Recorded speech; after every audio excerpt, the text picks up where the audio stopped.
So the Philadelphia Eagles have a draft coming up. A lot of people want them to take a wide receiver. What happens if they take a defensive tackle? What happens if they take a quarterback? We're going to get into that tonight. I'm Sean Selby, joined by Ryan and Gary Sheed and Mike Slawinski. This is Corner Pub Sports. Enjoy the show. It's time for the best pubcast around. Grab a cold one, sit back, and enjoy the show. This is Corner Pub Sports. Hello, everyone. This is Mark McMillan, former Philadelphia Eagle. You're tuning in to the Corner Pub Sports. Corner Pub Sports.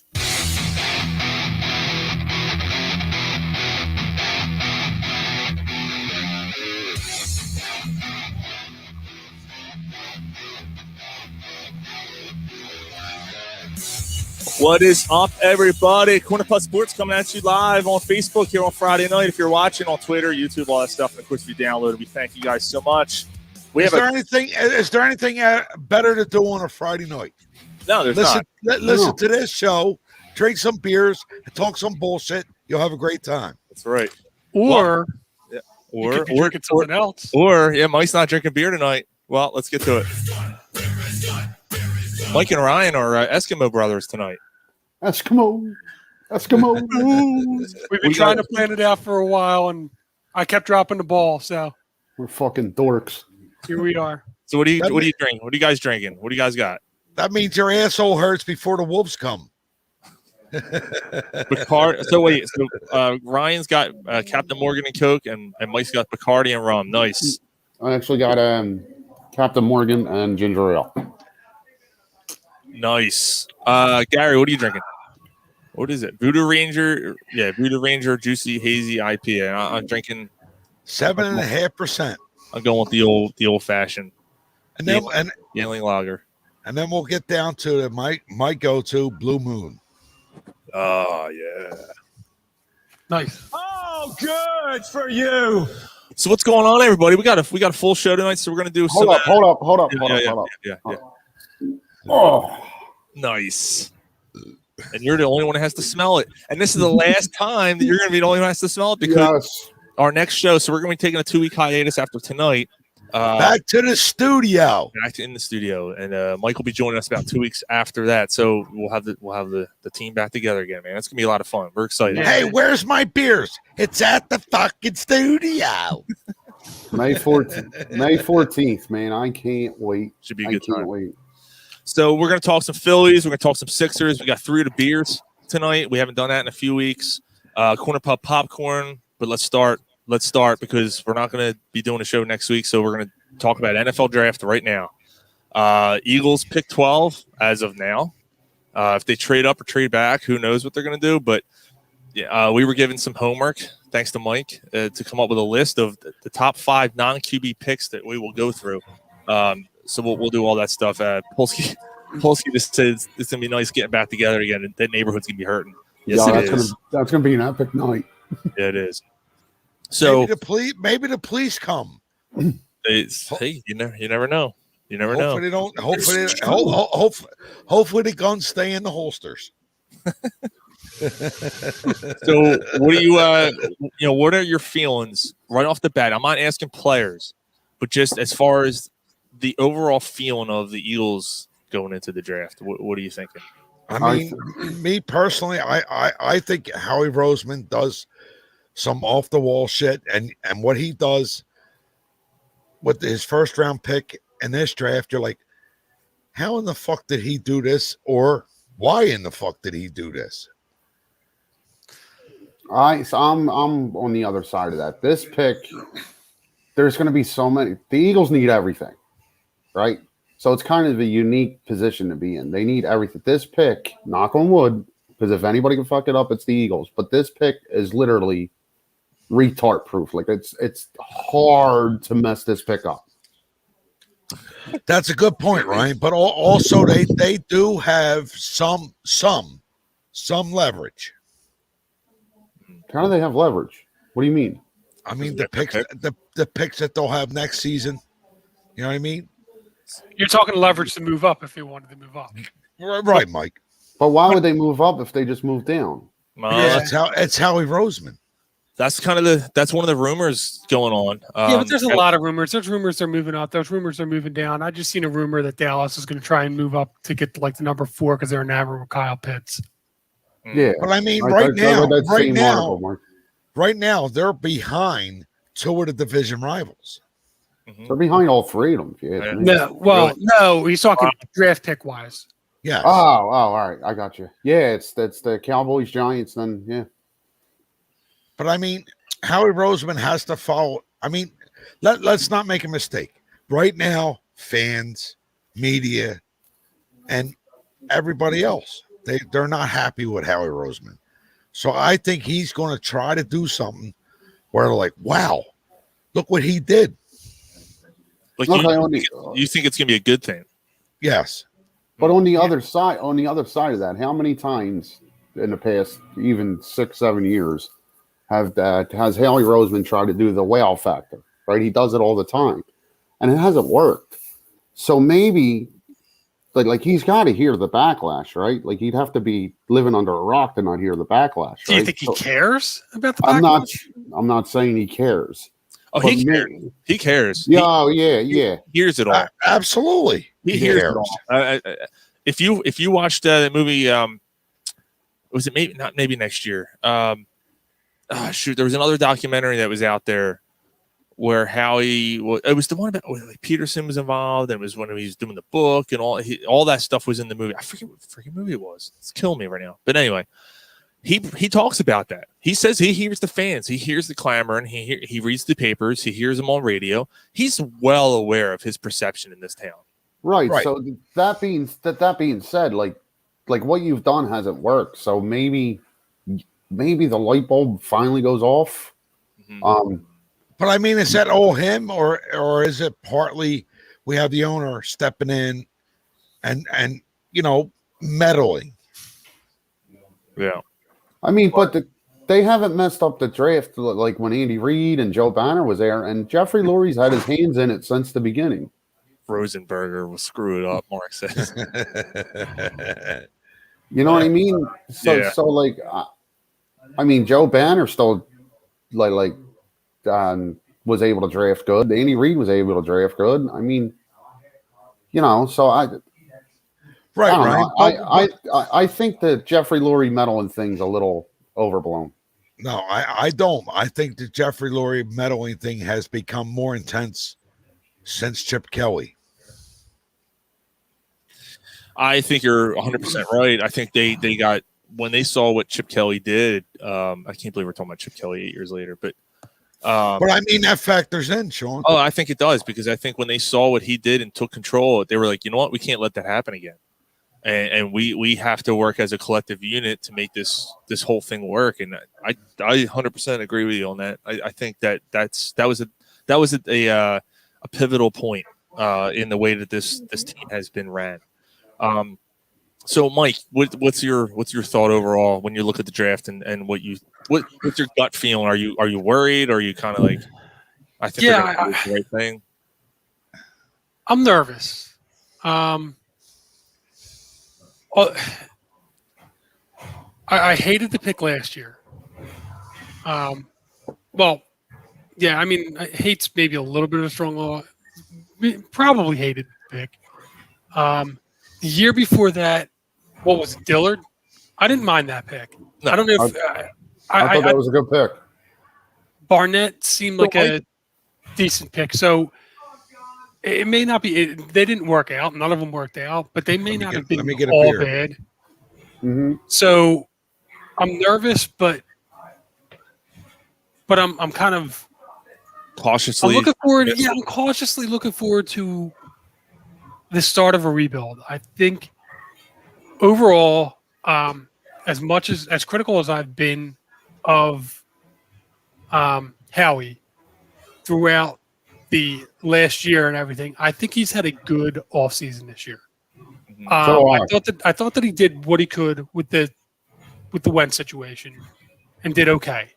I thought that the trade back was a smart move to get an extra first rounder next year in the continuing of rebuilding. I thought that getting some of the players that they got in free agency on the cheap, knowing that they didn't have the money to spend. They were able to kind of make some smart, under the radar, not the big splash, but under the radar moves that I think is what good teams end up doing instead of the big splash moves. And I think it's laying the foundation for the rebuild as compared to the big splash going for it all move. It's them taking a step back. So I think it leads me to believe, and like Ryan said, we're going to go through our top 5 picks, non-QB picks. There's probably 10 that I'd be okay with. Yeah. There's probably 10 of the from the non-5 and then 10 other guys. I mean, since there's 15 guys overall, the 5 guys will be drafted, and then there's going to be 10 other guys that they could draft. There's 15 guys that you like. Giggity, giggity, giggity. Well, there's only 10 guys. As our listener Joe Bucci would say, I mean, I agree with him. You let guys do their jobs. Yeah. Stop overstepping. Let your positional guys do their jobs. Right. So, yeah. So there's 10 guys that'd be like, all right. Mark, so this would be a 10-year rebuild. By the way, Joe Bucci, to bicep curls, Mark. Joe, who listens to the show, chimes in every now and then.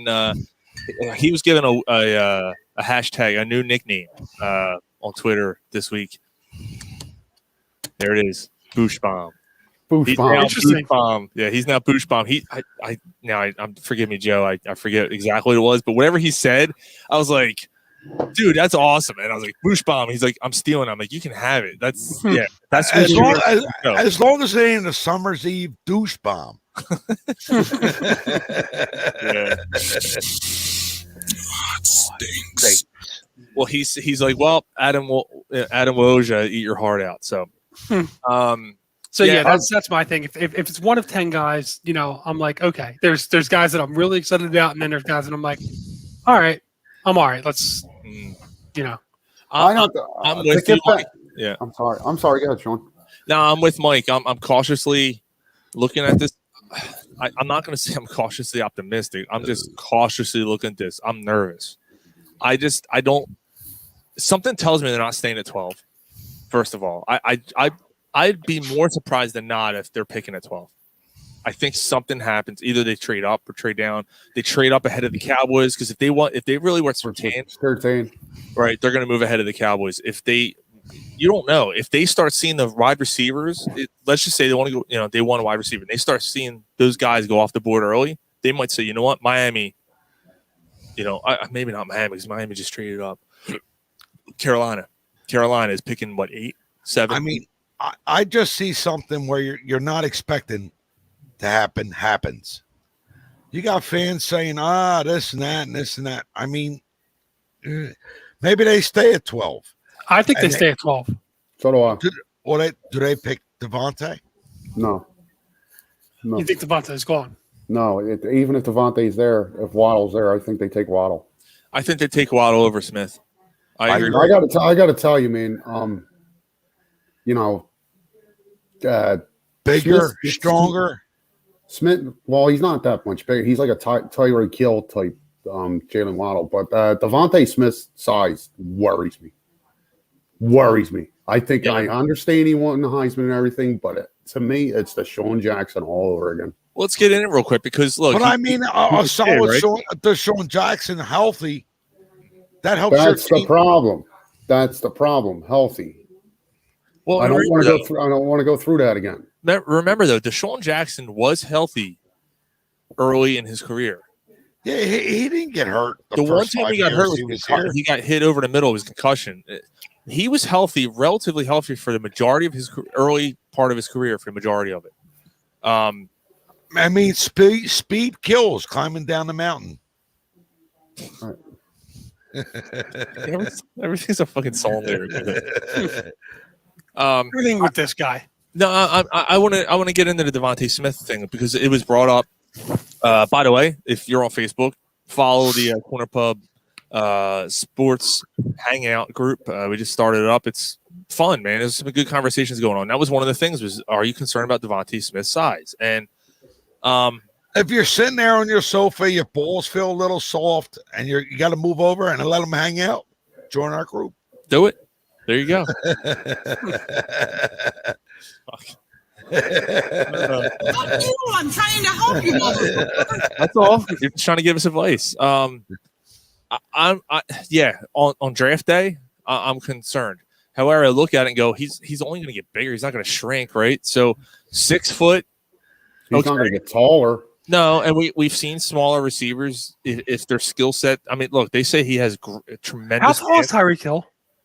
I agreed. Yeah, but I wasn't sarcastically asking. 5'8". 5'8". Oh, wait a minute. So you're telling me, bro, Devante Smith is there at number 12. You don't take him? Not if Jalen Wild's there. Yeah, I mean, we'll get into that. I mean, that's going to be part of our top 5 players, I would think, that we're going to talk about and we're going to debate. I don't know if anybody had a chance to check on the Facebook page to see what, to get a couple of. I'll get it. Yeah. Okay. I'll get that. But I mean, do we want to go there? I think that can kind of lead into some. We could do that. Yeah. Let's get into it. Yeah, I mean, pretty much, your top 5 non-QBs that you would like the Eagles to take in the draft. So basically, if say the top 5 quarterbacks go 1 through 5, and the Eagles have the 6th pick. Just say hi. Who are they taking? If they have the 7th pick, who are they taking? All the way to 10. Yep. Okay. All right. All right. So it's like a top 5 wish list, right? That aren't quarterbacks. Correct. So who I would want in particular order, like 1 to 5, right? Yeah. Mark said, "Fuck you." He's 5'10", 185. So my number 1 is Penei Sewell. If somehow he were to drop and he's there at 12, I'm all over it. Like, I'm not even thinking twice. I'm taking him. Me is Pitts. That's your number 1? Yeah, he can run the slot. He can run the outside. All right, yeah. So I guess we'll go around the horn for our number 1s, and then we can talk about all of them. Yep. Pitts to me is the number 1. To me, Pitts is the best player in the draft. And he's gone. Yeah. I cut him off. He's frozen. I don't know what the fuck's going on with him. Oh, okay. Yep. So Pitts is number 1. All right. So mine's Jamar Chase. Mm-hmm. Okay. So Sewell is your number 1. Let's talk about it. I didn't have him in my top 5. He's in that list of 10 to where I'd say, okay. I mean, I don't think he's going to fall to us anyway. No, me neither. But I don't think that I feel like it's a position that we already have too many other guys. Now, if he's, Jason Peters for the next 12 years, then screw Mulata and right. Dillard. I get it, but the Eagles will sign Peters for 30 years. That's where I'm at with him. I just think he's one of those guys. One of them rare offensive linemen that come along that you can't pass up. Okay. So should we each do our list? Is that what you want to do, Mike? You want to each give our list? Well, I mean, we were going to do that, and then Gary jumped in with his number 1. So I say we go around the horn and just give our 2nd pick. Sorry, I didn't mean to jump the gun, Mike. Nah, we can do it this way. It's no big deal. Yeah. What was your number 1, Sean? Pitts. Yeah, okay. So Gary and I think Gary and Sean went the best player in the draft. Yeah, I agree, Sean. My number 2, Jamar Chase. That guy's a game breaker. Like, he's gonna be special. Joe, to answer your question, no. If on the 4 to 7, do you move up? If I don't. Yeah, I mean, I guess would I or would they? I mean, I just don't see why they move out of 6 to move back to 7 if they wanted. If they were that high on Chase, then they would have just stayed at 6. Right. Agreed. Chase is my number 2 as well. Number 2, me is Surtain. Okay. Yeah, I know we go back and I understand, and I was able to kind of reflect and think about it and all that stuff. That's why trading out of 6 pissed me off as much as it did, because you had Jamar Chase sitting, probably sitting there in your lap. Now, look, if we watch the draft and he's taking third overall, then it's like, you know what? Then it was all for naught. But yeah, I see him. I see him going.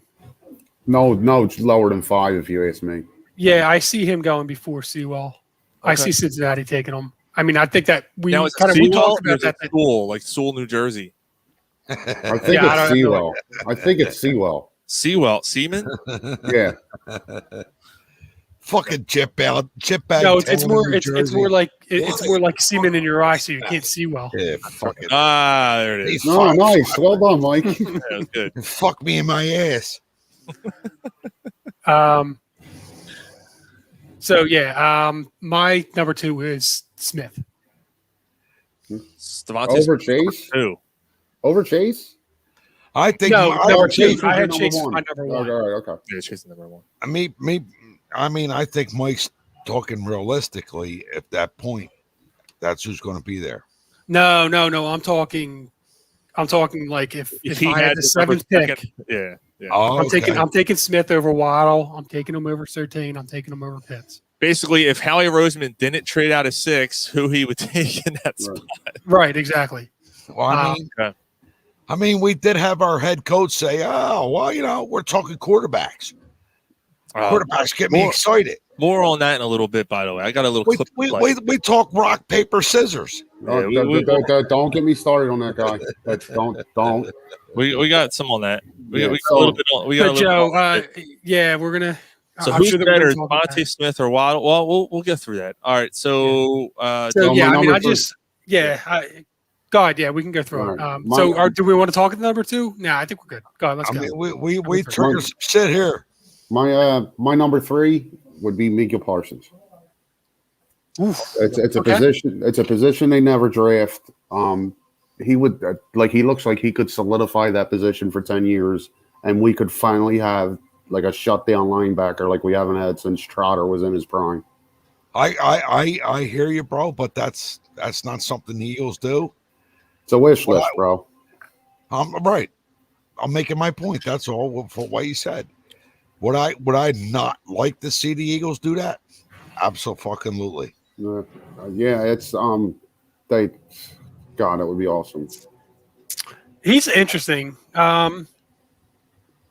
Yeah, I mean, Steve, what's up? Your penis? No. He said no.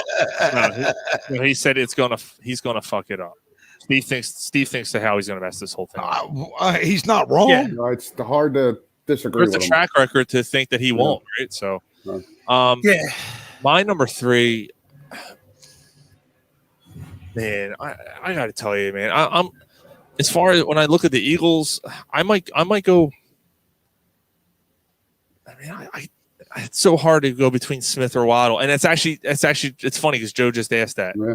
I'm gonna go Smith. I'll just go Smith over Waddle only because of the fact that he's just such a playmaker. Waddle was out last year. There's question marks there. I know there's question marks with Devante Smith's size, but I would go with Smith over Waddle barely. I mean, so where I'm going with 4. The problem with Smith is everybody has the issue with his size. Yeah, but you know what, dude? He's built like Todd Pinkston. Yeah, I get it. I get it, but man, like, you can't argue with stats. I mean, the guy who's the first guy that's won a Heisman in a wide receiver in like 20-some years. I mean, how do you pass that up? Like, sometimes you just got to look at the numbers and say, I agree with that. Like, as we get through our list, like, Smith's not even on my list, but don't get it twisted. You're going to be all right with if the Eagles end up with Devante Smith, I'm not like, what the fuck? Like, I'm all right, yeah, man.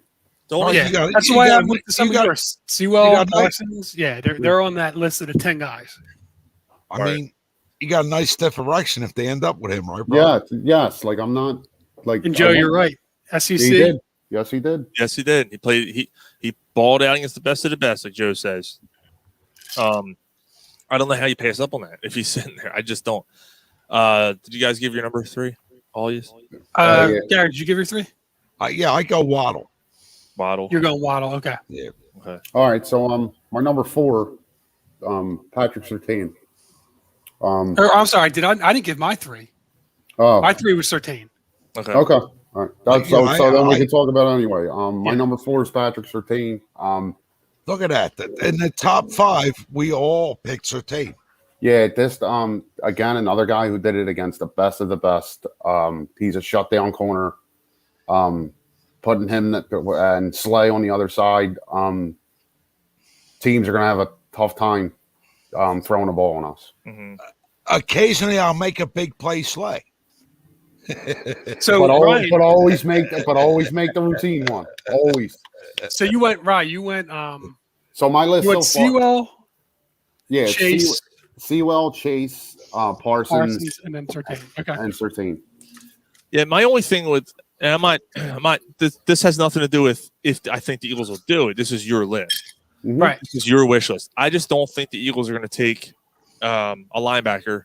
Neither are. Because not only I understand it's They haven't done that in over 20 years. and I was just going to say I understand that part. However, they also Singleton's back and they just signed Eric from the Vikings. Yeah. Yeah, but he's only a 1-year deal, isn't he? Yeah, it's a prove-it year, but he's It's a young. prove-it. Yeah, he had 115 tackles last year. I mean, I don't think I think they're looking at that going, you know what, we're good at linebacker this year. So do I. Right, So do right. I. So what Sean's saying is we have guys that are plug and play. Plug and play. Yeah, like there's no chance that they take a linebacker. There's no chance. But it's a wish list. My number 4 is Waddle because I flip-flop between Smith and Waddle, so that's my number 4. It's a hard one. Like Joe asked, who would you take? I think it's a toss-up, honestly. I'd be inclined to maybe even take the chance on Waddle over Smith only because of the size aspect. Because if you look at the Eagles roster, you have Jalen Reagor on one side, and you're gonna have Devante Smith on the other. You're gonna have the smallest receiving core in the league. Mm-hmm. Yeah. I don't know about that. I mean, So, Gar, Who's your 4 guy? my 4 is Smith, Waddle, Surtain, and Saway. Oh, Sewell. Sewell. Yeah. Okay. Sewell, New Jersey. All right, and then my 4 is who everybody else already had. Or I'm not sure The biggest chip bag town in fucking New Jersey. Or you know what? I don't think you had this one yet, Rye. My 4, you're the only one now other than me that didn't have this yet. Pitts. He's my 5. Yeah. Okay. I mean, I would not be disappointed. No. So I mean, I wasn't thrilled with him at 6, but at 12, I'm like, yes, absolutely. Wow. Yeah, and I don't think I think he gets picked at 6. I think Miami. Oh yeah, I don't think it's. Yeah. I don't think he's. I don't think there's any chance. I think he might. I wouldn't be surprised Atlanta takes him though. I mean, me personally, watching him, watching the stats, watching the highlights. I mean, that's a Keith Jackson style tight end, man. Zool. Polsky says Zool and says Sewell. Zool, I am the gatekeeper. Are you the keymaster? He's the new but honestly, Pitts is like the new kind of hybrid, like what Gronkowski started. Like this is like the next level. That like he could play the slot. He can play outside. He can play as a tight end. There's no receiving position this guy cannot do. Like he's too big for the linebackers. I mean, he's too fast for the linebackers. He's too big for the cornerbacks. Like I can't get out. I mean, that's for a second, but like I can't get it out of my head. There was one time, just to go back on the Zool thing by Mark. There was one time, like randomly, completely. Are you drinking that rum straight up too, Rye? No, I'm drinking it with ginger ale. Oh, okay. I seen you yell. I'm like, yeah, that's just the way it mixes with ginger ale. Yeah, it looks like a more dangerous drink that way, doesn't it? Yeah, it does. There was one time. Come sit next to me, you five fellow. Yo, I know that song word for word.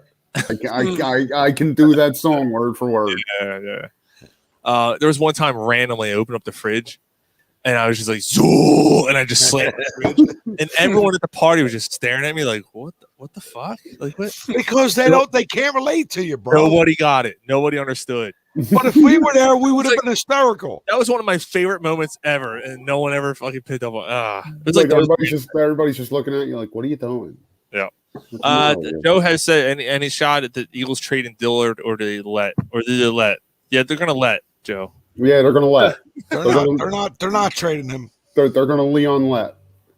Yeah, I think Demolada or Dillard battle it out. They can't. And then they have good depth.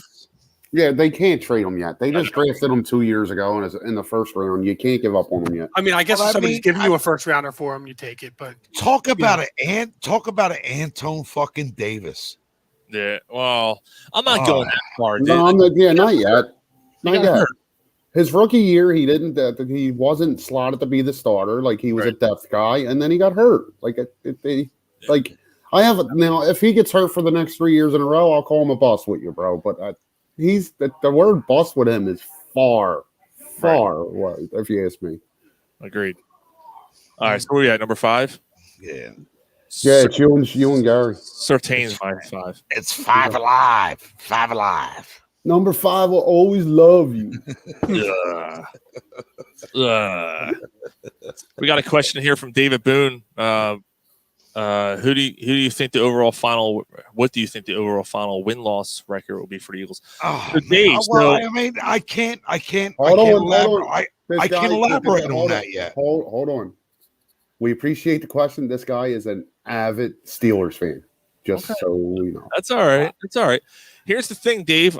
On our next show, which is going to be 2 weeks or 3 weeks from 3 now. weeks. 3 weeks from now is our next show. We're taking a few weeks off. We're gonna the schedule is gonna be released. Right. Oh, okay. We're gonna go through it then. But on face value, if he wants an answer, I'm gonna give him 6. I'm not even going that high. I say 4.5. I say 3. Jesus, 3 wins. 3 wins. I'm going 5 and 11.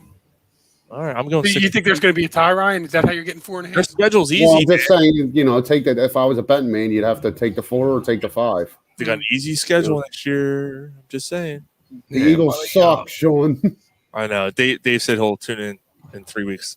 I guess. I mean, if, the fuck is that? Mike wiping this fucking face with the microphone. Oh, my bad. It was like.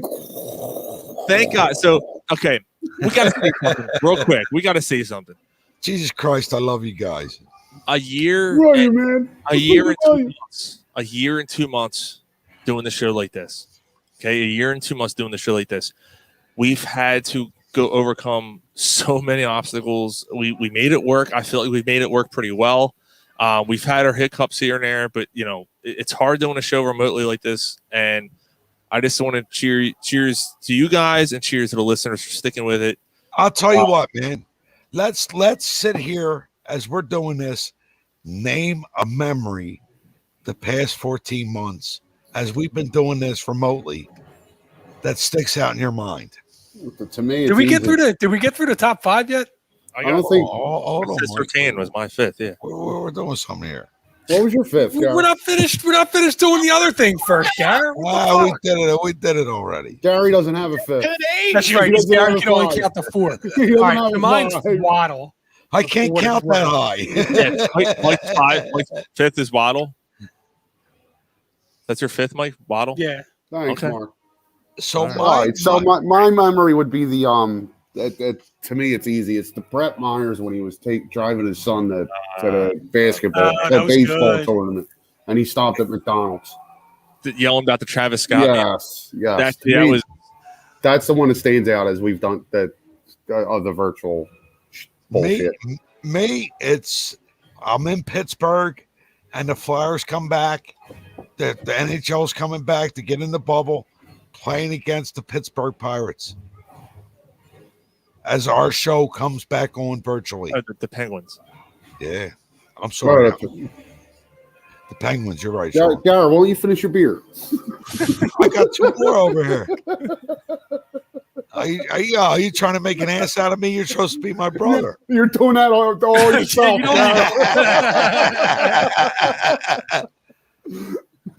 I love my fans. I love the Corner Pub Sports fans. I love you guys.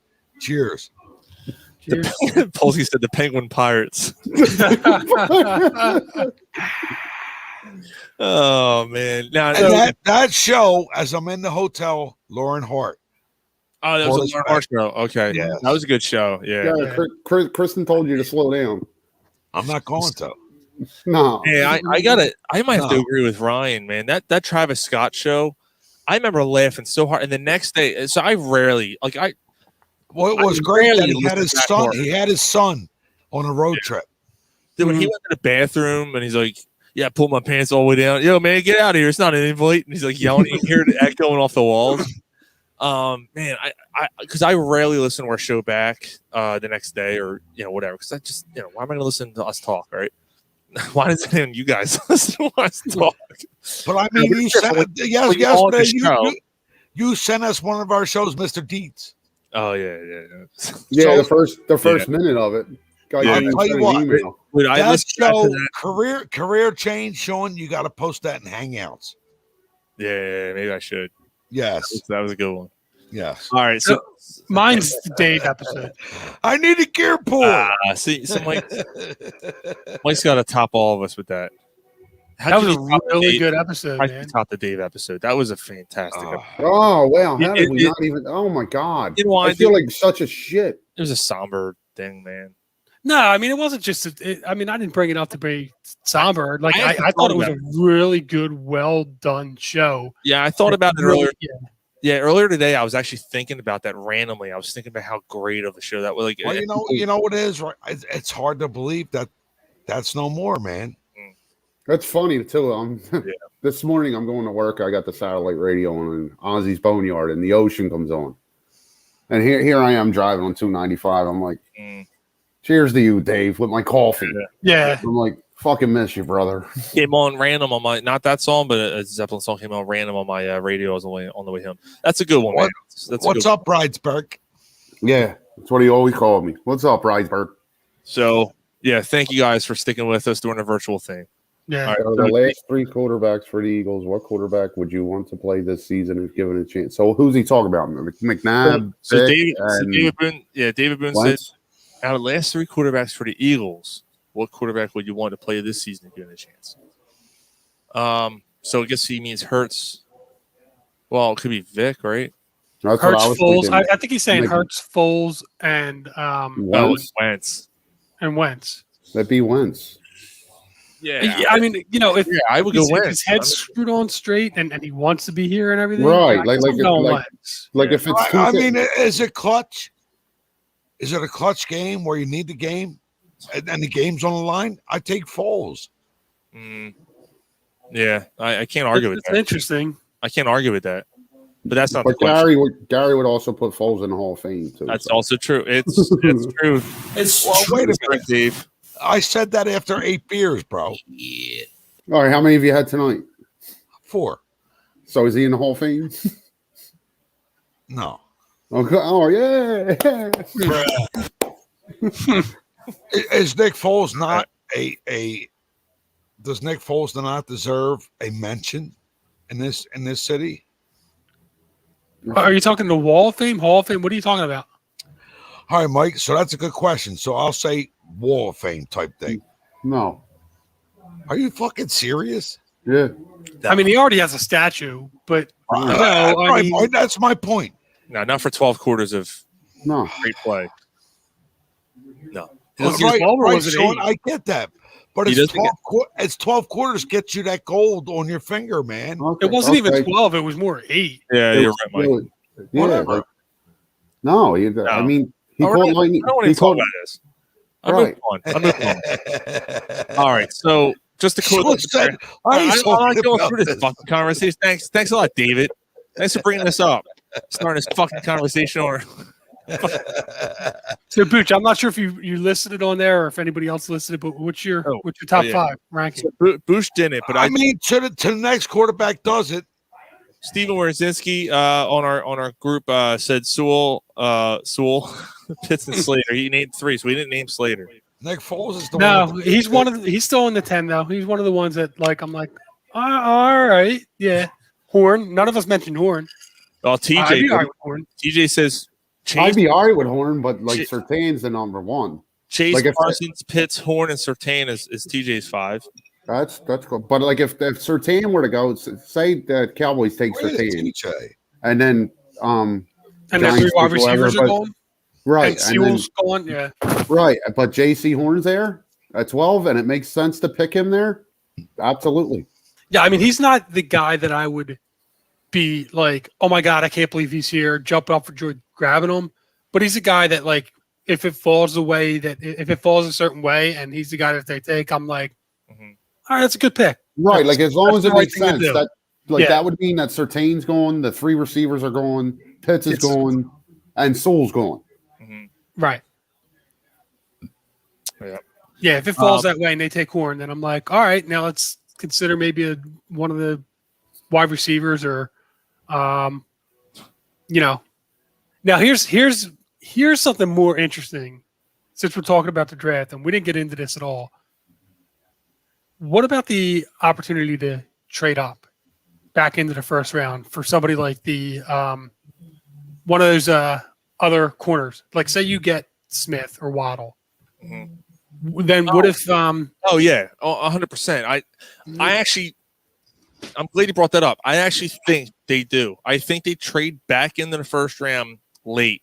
I can see that more so. 29, and they take a cornerback so they don't get one early. Like maybe trade one of them, maybe trade one of them first round picks from last year, or a third and a fifth, and your second or a second and a fourth to move back into the first round. That's what I'm thinking. I would 100% do that if I'm the Eagles. I would definitely look. You have 11 picks in this draft. You're not using 11 picks. Yeah, you're not going to use them all, right? You package a second and a fourth to move up. You got to keep in mind though, 6 of those 11 picks are in the 6th and 7th round. Right. Yeah, that's Is it fine. really? Wow. That's fine, but I mean, a 2 and a 4. It probably does. Maybe a 2 and a 4 and a 7 or something. That would probably get it done and move up. Move up 8 spots to get back into the first round. Yeah, I mean, it depends on who's there. I mean, if Caleb Farley continues to fall because of his injury history, or what's it, Newsom, I think is the other one that everybody's been talking about, like one of those 2 guys. Samuel Jr. Yeah, Sonny Samuel Jr. Keep seeing his name, early second round, late first rounder. So he's right in that wheelhouse. So I got to refresh, fellas. I'll be right back. All right, sounds good. It's gonna be Dave, fun. It's gonna be fun though, man. So Dave, you're not a Ben fan, huh? You think the Ben's kind of washed up, I guess, huh? Yeah, so he's the Steelers fan. He's basically saying he doesn't think that the Steelers are going to do good because Ben's still there. I think I actually agree with him. I think Ben's kind of done. I think Ben's done. I'm actually surprised that Ben didn't retire 2 years ago. I mean, really, the year before the Mason Rudolph helmet incident, the year before that, I think is the year that he probably should have called it quits, personally. Which is interesting because he was on fire at the beginning of last year. Early, yeah. Towards like the first 10, 11 games or something, and then they fell off a cliff, and people figured out that he can't throw deep or something, and just kind of pressed, and Yeah, So- I don't know. I don't know what happened there, man. It's a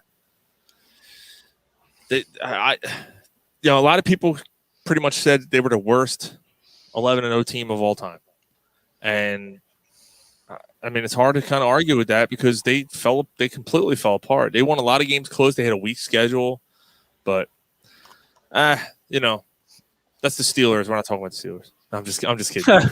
Thanks for listening, brother. We appreciate it. Now we'll and as the season goes on, and he said this is supposedly his last year. He was 11-0 before we lost to a team with no name. Hey, so did we. We lost twice. holy shit! Just JT hit a triple. Who hit a triple? JT. Giamotto. Dude, that guy can run too. Like, just so David knows, and anyone that's not a Philadelphia sports fan doesn't mean you can't listen to this show, because we do kind of go through some national stuff. We'll do that in a little bit. We do a segment called While You Were Drunk. We'll do that in about, 15 minutes or so. But we also like during the season we do picks, like we pick every game. So and we do division previews, all that stuff. So we go through all that stuff. So we do talk about other teams, but everybody's opinion is important, except yours.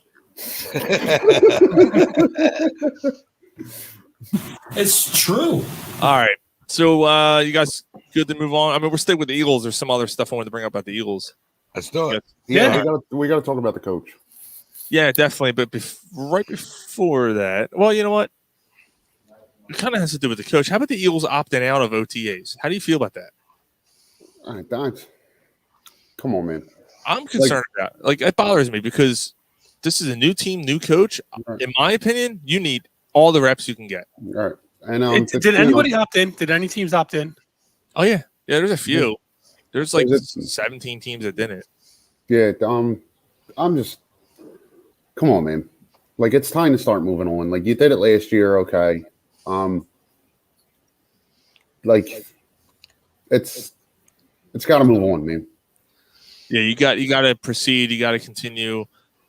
I know the numbers are rising a little bit, but like people are getting vaccinated. Like just do your OTAs. I think that was a matter of, we don't need this. We don't need to do this. That's what I think it was.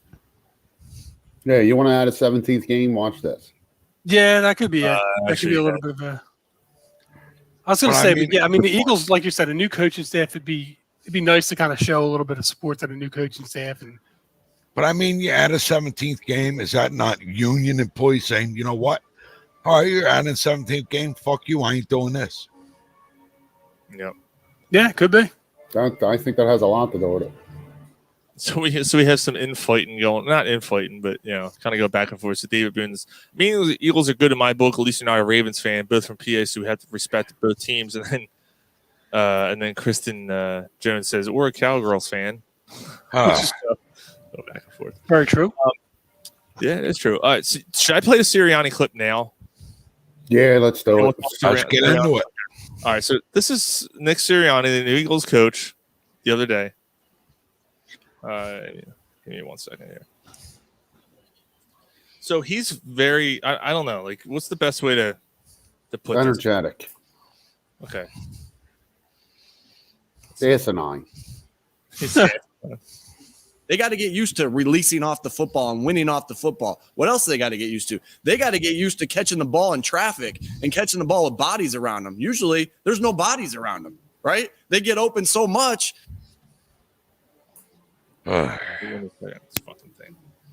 So I don't know, like he's very eccentric. There's more to it though. The ball's trying to get smacked out of their hands. I shook the camera or shook the thing a little bit. I'm sorry. All right, but I'm excited. We're talking about wideouts. So it's just a different game. And so it's trying to see how you're going to get them the football early on, right? Because in my past, we've had some receivers that had some success early on because we made it an effort to say, hey, he might not be able to win at this yet, but he can win at this. Right? Or we can get him easy touches here. So it's trying to see if he. I just want to point out he's talking about wide receivers. Yeah. He's very excited talking about wide receivers. I'm just saying. Can do those things that you feel like, and I just mentioned a couple of them. I'm not going to try to give you all the information on these receivers, but what he can do early on, and then does he have it in his body as a wide receiver to win at the line of scrimmage? Right? Does he have that shake with the ball in his hands? Because you might not ever see him with a guy right up in his face. Does he have that strength when the ball's in the air to go pluck it out of the air? So it's doing your best to try to see, again, how you're going to get him the football, and does he have the skill set that it's going to require him to have when playing in the different type of game of the NFL. He's got my daughter in there. He's very he's very excited. He's very Gruden-esque in that aspect where here's a guy, and he's very energetic. Now, I appreciate that part of it. He seems to really love the game of football. Is it genuine? I think it's genuine. I think he's corny, but I think he's genuine, and I don't care if he's corny.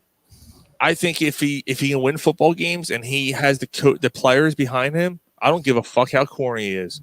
Bill Belichick's the biggest jerk off there is, and how many Super Bowls has he won?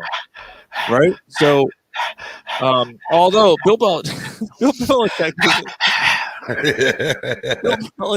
is, even though he comes out as like a jerk off in his press conferences, apparently Bill Belichick's actually a pretty decent guy off the field, from what everyone has said. So he's kind of got a sense of humor. He doesn't like to show it.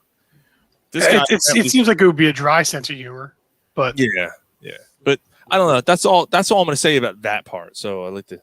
All right, so I'm sorry. To me, he's coming off like a complete fucking goofball. I get the feeling he's going to give everybody a participation award and take them out to Pizza Hut after practice. what's wrong with Pizza Hut after practice? That's the NFL, not Pee Wee's. Pizza Hut sucks. I like Pizza Hut. Pizza cunt. What time you get off? Can I watch? Pizza Hut's just okay. But anyway, I just don't see like any Pizza cunt.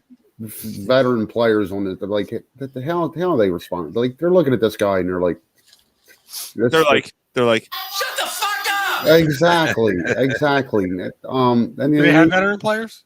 he's playing fucking rock paper scissors. Like, don't give me rock paper scissors. that was Like, kind of all right. I'm going to say that was weird. I'm glad I had that next written down. That was kind of weird. I mean, rumors are in Indianapolis, the guys loved them. okay, that's cool. He wasn't the leader. He wasn't the CEO. You know what I mean? Like, what happens? Just say that. Like, what happens when this team's 2-5? Just say he's going to motivate them to go out and win a game, right? Like what? Now, I'm not judging him as a football coach yet because we haven't seen that. But like anything, what we have seen so far. Oh, scissor me, Sirani. Like what we've seen so far, man. Yeah. Ooh, yeah. Click that bean, yeah. I'm trying to be optimistic about him, but I just don't. I'm not getting a good vibe, man. I'm not. No, and I will say, Ryan, to what I said, has nothing to do with him as a coach. It's the team in general, and if they respond to someone like him, Right. They might be doing the same thing. I mean, look, this is going to be a different team. Jalen Hurts is young. It's a new coach. It's energetic. They got a really, really, really young staff around this team now. That's what scares me the most, too. Like, there's I'm actually kind of veteran excited coach. about that part. You don't think there should be a veteran coach that can? Hey Nick, let's try it this way. Yeah, You know maybe what I one of the coordinators should have been a veteran guy.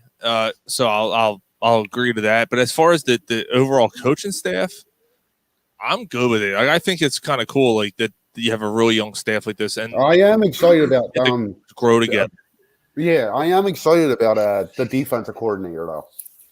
So Gannon. Mm-hmm. So for me, I'm taking a different approach on this than both of you guys. I don't care. I don't give a shit. I don't care what the Mike's throwing in the towel. No, it's not that. It's different. I don't care what he sounds like. I don't care what he looks like. Can the guy coach? When what's he going to do on Sunday? What's the team going to do on Sunday? Are they going to respond to it? Do I know that they're going to respond to energetic? Do I know that they're going to respond to somebody who's more monotone and what's Ben Stein like? Is there something in between? You know, everybody said that Peterson was a goofball, this and that, the ho-hum, you know, at times he was great, at times he wasn't. Like, wake me up when the season starts and let me know how he's doing. How he sounds now, I just don't care. Right. Yeah. Well, that's kind of what I prefaced by saying. I don't really care if he comes off this way as long as he wins games. I mean, yeah. You know, Right. Like I'm holding out judgment. Like I sounds like I'm the one that's against it the most. So that is what it is. But like I'm holding out judgment. Let's For dry or red eyes. Yeah. Let's see if the guy can coach. Yeah. But what we've seen so far doesn't get me too optimistic. Yeah, you're thinking I'm gonna put it this way. You're thinking he's the Gabe Kapler of the Eagles. Yes. Like a fucking complete off the wall goofball that shouldn't be coaching a big city team. Exactly. Okay. Possible. That makes good sense. I just want to wait and I mean, we all want to wait and see and stuff, but I guess the experience of having somebody like a Gay Kapler kind of would sour us in that. And for those who don't know what the rock scissors paper thing was about, so the Eagles' new coach Nick Sirianni apparently was having because obviously a lot of things are virtual right now. He was having rock scissors papers competitions with the kids coming out to test their competitiveness. I mean, I'm competitive. Are you competitive? I'm talking trash. Are you going to talk to really? Like, you sound like a friggin' goofball. It is a little weird. I mean, Doug Peterson sounded like a goofball too. He did, but Doug Peterson also had more of a pedigree. Mm-hmm. Agree with that. He played quarterback in the league. He had success as assistant coach. He was an assistant coach that had a repertoire, obviously, playing under Andy Reid. Right, like he also coached under one of the greatest coaches to ever coach the game. All right, so I mean, I don't know. So just breaking news here. Phillies update. Vinny V just threw 6 straight balls, and we'll see if it's going to be 7. So they're in the second. Yeah. He was pretty decent up until then, wasn't he? They're out of the second now. They're good. Oh, actually, I'm way behind you. Yeah, they got it. Yeah, he got out of the grass. He only has 22 pitches through 2 innings. That's not bad. But I'm sorry, Mike. That was out 1. I'm sorry. I was going to say. Yeah, he's only got 22 pitches through 2 so far. So the over/under for Vinny V, and we'll get to the Phillies in a few minutes here. I kind of made it up. I was going back and forth with someone on Twitter. Basically 4.5 innings pitched and 80 pitches. Yeah. What would you do? I'd probably take the under.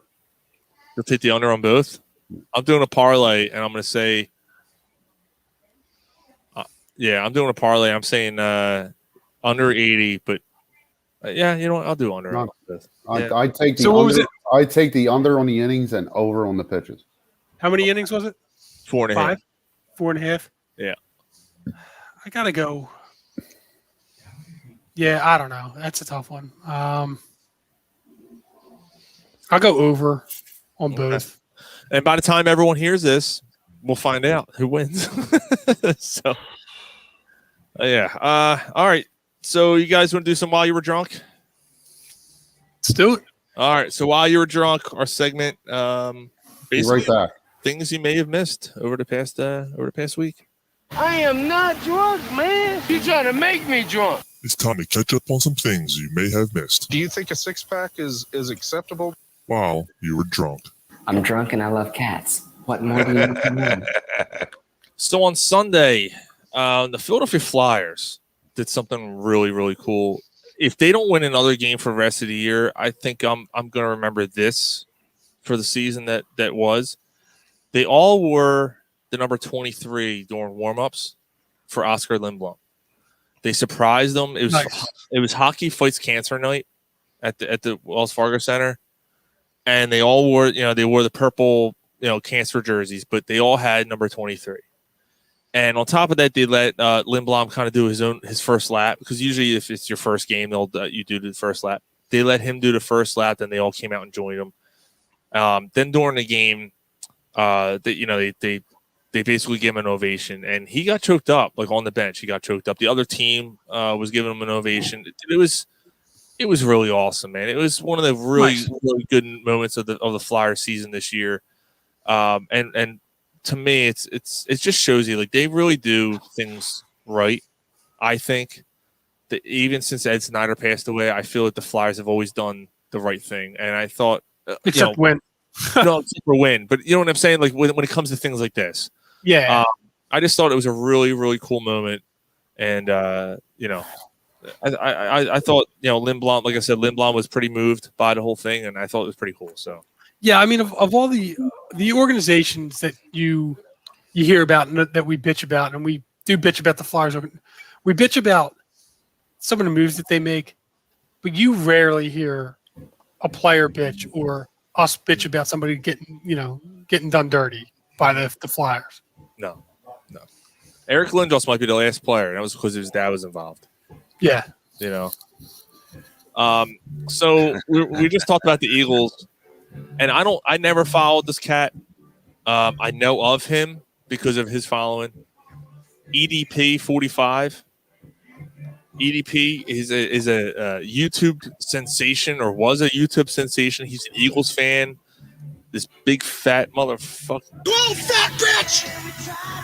You fat bitch! The dude he was known for burning jerseys and throwing fits when the team lost. And during the Super Bowl, he was carrying on like a maniac and all this stuff. And he's in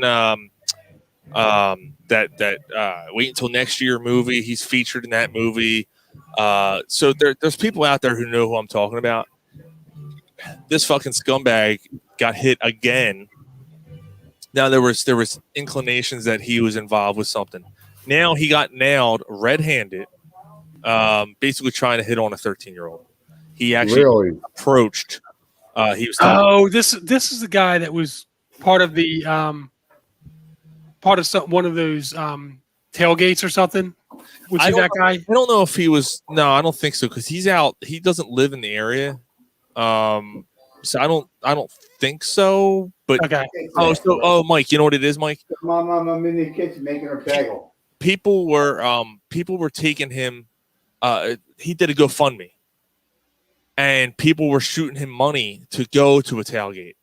Okay, that's what it was, Mike. They were basically doing. Yeah, I remember this. I thought that there was some dude from one of the podcasts on our old. Yeah, this dude never had. Okay. No. Oh, I know who you're talking about. No, that's someone completely different, Mike. That's I know who you're talking about. Yeah, no, that's a completely different person. That's okay. This guy Jeff. Yeah, he was roofing girls at tailgates. Okay, now, this dude's just a scumbag talking to 13-year-olds. So there was that. So he got nailed. He's now apparently going to be. He's not under investigation yet, but he probably will be very soon. The guy's a fucking scumbag. He's just complete scumbag. I just want to point that out there. Look, there's some irreprehensible things in this world. Fucking messing with underage girls, man. You should see the fucking. I'm not even going to talk about it. The screenshots that I saw and like the conversations that he was having with these girls. It was disgusting. So I mean, not that it's ever okay, but it's 13. It's not even. You're not even talking like 17 or even like close. I mean, there's no way that this girl even like looks remotely like an adult. I mean, he even had something. Now I'm paraphrasing. It even said something like, "I don't care if the bitch is one, she's hot." Like that's fucking disgusting. Yeah, that's fucking nasty shit, man. Alex Smith, longtime quarterback, was a former #1 pick. Has announced his retirement after 17 surgeries, winning Comeback Player of the Year award last year. Fantastic season he had. It was remarkable that he was able to do what he. Yeah, the fact that he even played. I always liked Alex Smith. I thought he was a solid quarterback. Seems like a classy dude. So kudos to Alex Smith, man. Apparently the Eagles, before he retired, the Eagles were inquiring about him for the backup quarterback. Okay. Makes sense. Yeah. What the fuck? We take broken, fragile quarterbacks all the time, so why not? Yeah. While you were drunk, Scottie Pippen's son, 33 years old, Anton Pippen, passed away. Yep. That's a shame, man. It's oh god, I didn't want to get into that. I don't want to think about where his head is right now. It's absolute shame. Yeah, you got to feel for Scottie Pippen right now. So apparently he would have went into the NBA and all, but he had like breathing, lung issues, had asthma really, really bad. So that. I mean, you didn't hear the story about how he died, but that probably had something to do with it. Yeah, no, I didn't. Yeah, it was just a statement. You didn't really hear the cause of death. Not that it doesn't matter. The fucking 33 years old. I mean, it's fucking horrible, man. It's a shame. Yeah, one of the best defensive players of all time. Scottie Pippen is grieving. So yeah, it sucks, man. That's a shame. Also, last night. Doc D of Digital Underground passed away. I think we just had our playoff song for tonight. No, Mark, I think Sean's somewhere else. I'm somewhere else with that, but yeah. Why did you drop the ball on that? I thought about it, but as long as you're getting a hump, get a hump, Humpty Hump, do the heaven hump. Come on, Ryan. Come on, let's hear it. I'll drink up all your Hennessy and eat up all your liquor. Say, yo, fat girl, are you ticklish? Yeah, I called you fat. Look at me, I'm skinny. Never stopped me from getting busy. Now gather round. I'm the new fool in town, and my son's laid down by the underground. One more verse. What restaurant did he get busy in? A Burger King. Got busy in a Burger King bathroom. I use a word that don't mean nothing, like loop it. I'm stupid. My name is Humpty. Allow me to bump thee. And all the Raptors in the top 10. Please allow me to bump thee. I'm stepping tall, y'all. I'm just like Humpty Dumpty. I'm gonna fall when stereos bump me. It's real easy to do. You just gotta act like your leg is broken. Dude, that's the best. You show you how the little dance go, and he's like, First you limp to the side like your leg was broken, then you jump around like as if you was smoking. Dude, that dance is a great song, man. What is it like if you look like you're what's the line? If you look like this, then you're doing it right. Oh yeah, if you call me MC Hammer on crack. Yeah. Go get me some eggs and bacon. I want you to be shaking like Michael J. Fox. All right, so that wasn't part of it. I know. It was. 69, my nose will tickle your rear. So actually, here's the thing for David Boone. I want to bring this up. Mike Tomlin has signed a 3-year extension, taking him to 2024. That's not the story. Yeah, since 1969, they've had 3 coaches. That's the story. Crazy. How insane is that? Because they don't jump the gun, man. They stay patient. Like Bill Cowher too. Yeah, I think Bill Cowher got hired in what, 93, 94? Cowher didn't win his first Super Bowl until 14 years in the league. Right, and 99 they finished 4-12. Then they drafted. I think that was the year they drafted Cordell Stewart. The following year they finished 7-9, I believe. But they stayed patient. Like they didn't just. Like how many coaches have the Eagles had since then? 20 since the 70s. I don't want to think about that, dude. That's 57. 57 in 40 years. Yeah. Nah, dude, I don't want to think about that, dude. That's insane. Chuck Noll, Bill Cowher, Tomlin. Man, that's a. Pretty awesome, man. And they all won Super Bowls in the history of their franchise. They've had, I think they had one before Chuck Noll, maybe. But no, I mean one head coach before Chuck. I'm sorry. Okay, but in 40 years, 3 coaches, man. 3 coaches. 40, like 60. No, yeah, it's 69. That's 50 years. Math is hard. That's 50 years. A little over 50. Kind of tough. Fuck you, I'm trying to help you, motherfucker. Go fuck yourself, Sean. I don't know. 69. 69. It'll tickle your ear. Oh yeah. And I wanted to finish Ted Nugent. Feels good. You know what, Gary? That's a good one. Hey, Ted Nugent. Fuck with my ass, man. Wait, no. Oh, wait a second. Wait, what? No, I didn't wait, what? Sean, 7 dust. Karma, bitch. Ted Nugent gets COVID, and you're like, what the fuck? You know, why are you gonna be like that? Ted Nugent was the biggest mouth anti-vaxxer. I'm not getting the vaccination. COVID's a fucking hoax. All the yada yada yada bullshit. Now COVID has him in a stranglehold. Yeah. How bad is he? How bad is he? He said I guess he's coming out of it, or he's out of it now. But he said he felt like he was going to die. He thought he was going to die. That's how bad. Come on now, baby. What's that, Mike? He actually admitted that. Yeah, he did, which I was surprised about. Yeah, I would have thought that he would have been like, it ain't nothing. Yeah, Right. It's a runny That was nose. fine. Yeah, I got fluids coming out of my anus, but I'm fine. Everything's fine. So do you I'm do bleeding you out think that every changes organ. anything about anybody else that follows them, or anybody else that?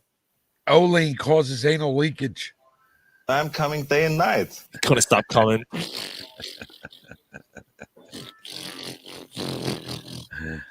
Come on now, baby.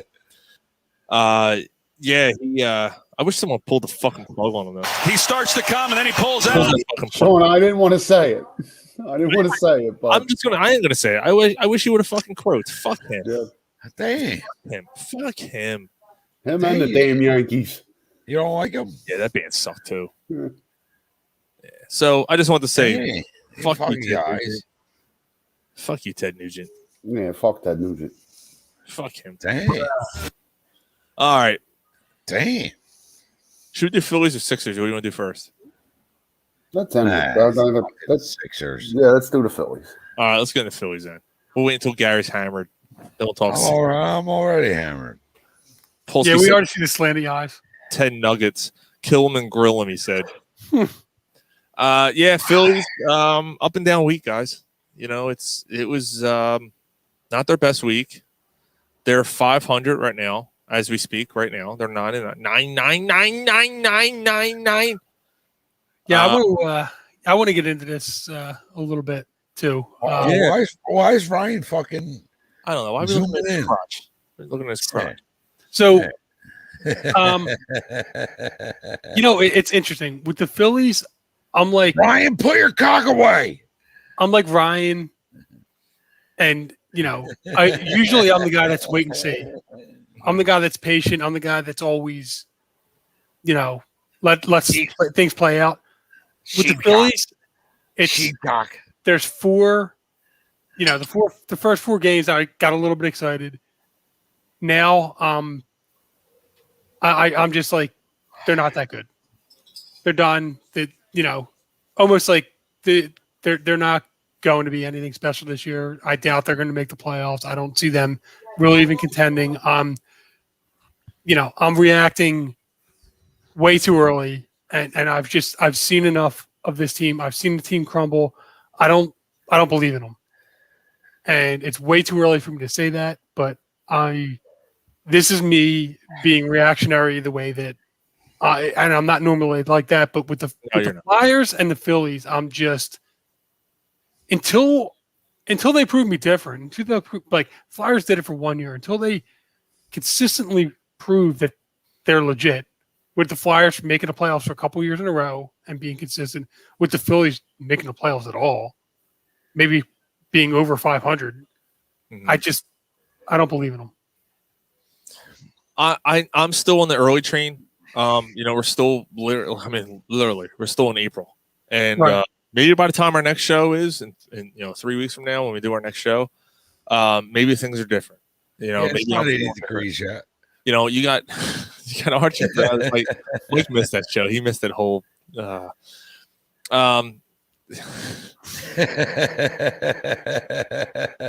Everything was Albaum's struggle on defense. Well, it ain't 80 degrees yet. I'm like, don't give me that. Albaum. We got a thing here from Chris Laef. The Phillies need to bat Bryce leadoff. Now, I will say that I don't know about that necessarily, but I'm going to say this: with McCutchen batting 133 or whatever he's batting right now, showing his age. He's not.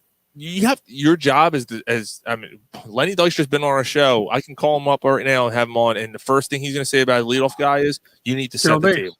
You have to set the table. You have to get on base. And McCutchen's not doing that right now. McCutchen looks old. Yep. Yeah, he looks old. And this was our fear going into it, Mount.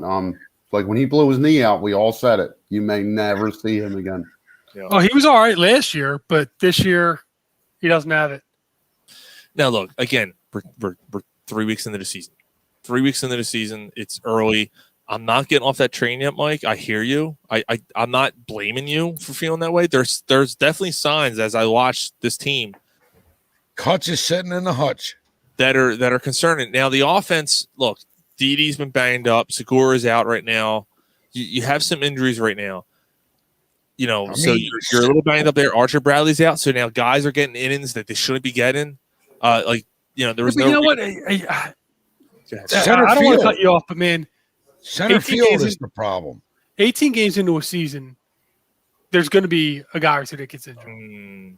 Most teams are going to have guys that get injured. Chris's point is actually a good one. Burst has come up with 2 outs in the first inning 15 times this season. That's damn. Who is hitting 2? Is that Reese? That's a good stat. Or is that good? That's a good Reese? stat pull. Chris. So Reese is struggling too. But I mean, what was that stat with center field batters at bat? Oh, they So the Phillies were basically in the record books. They broke that. They broke it. Finally did. Yeah, they broke it. It's 13 straight games without a hit from your center fielder. That's sickening. Yeah. Their previous record was 12, and it happened like 70 years ago. So consecutive games without a hit by a starting center fielder. MLB history starting back to 1906, 2001 Phillies 13 games, like you said, and they beat out the 1965 Cubs, who went 12 games. So there's 6 teams on this list: the Cubs, the 2003 Mets, the 19 Padres. Wow, that recent.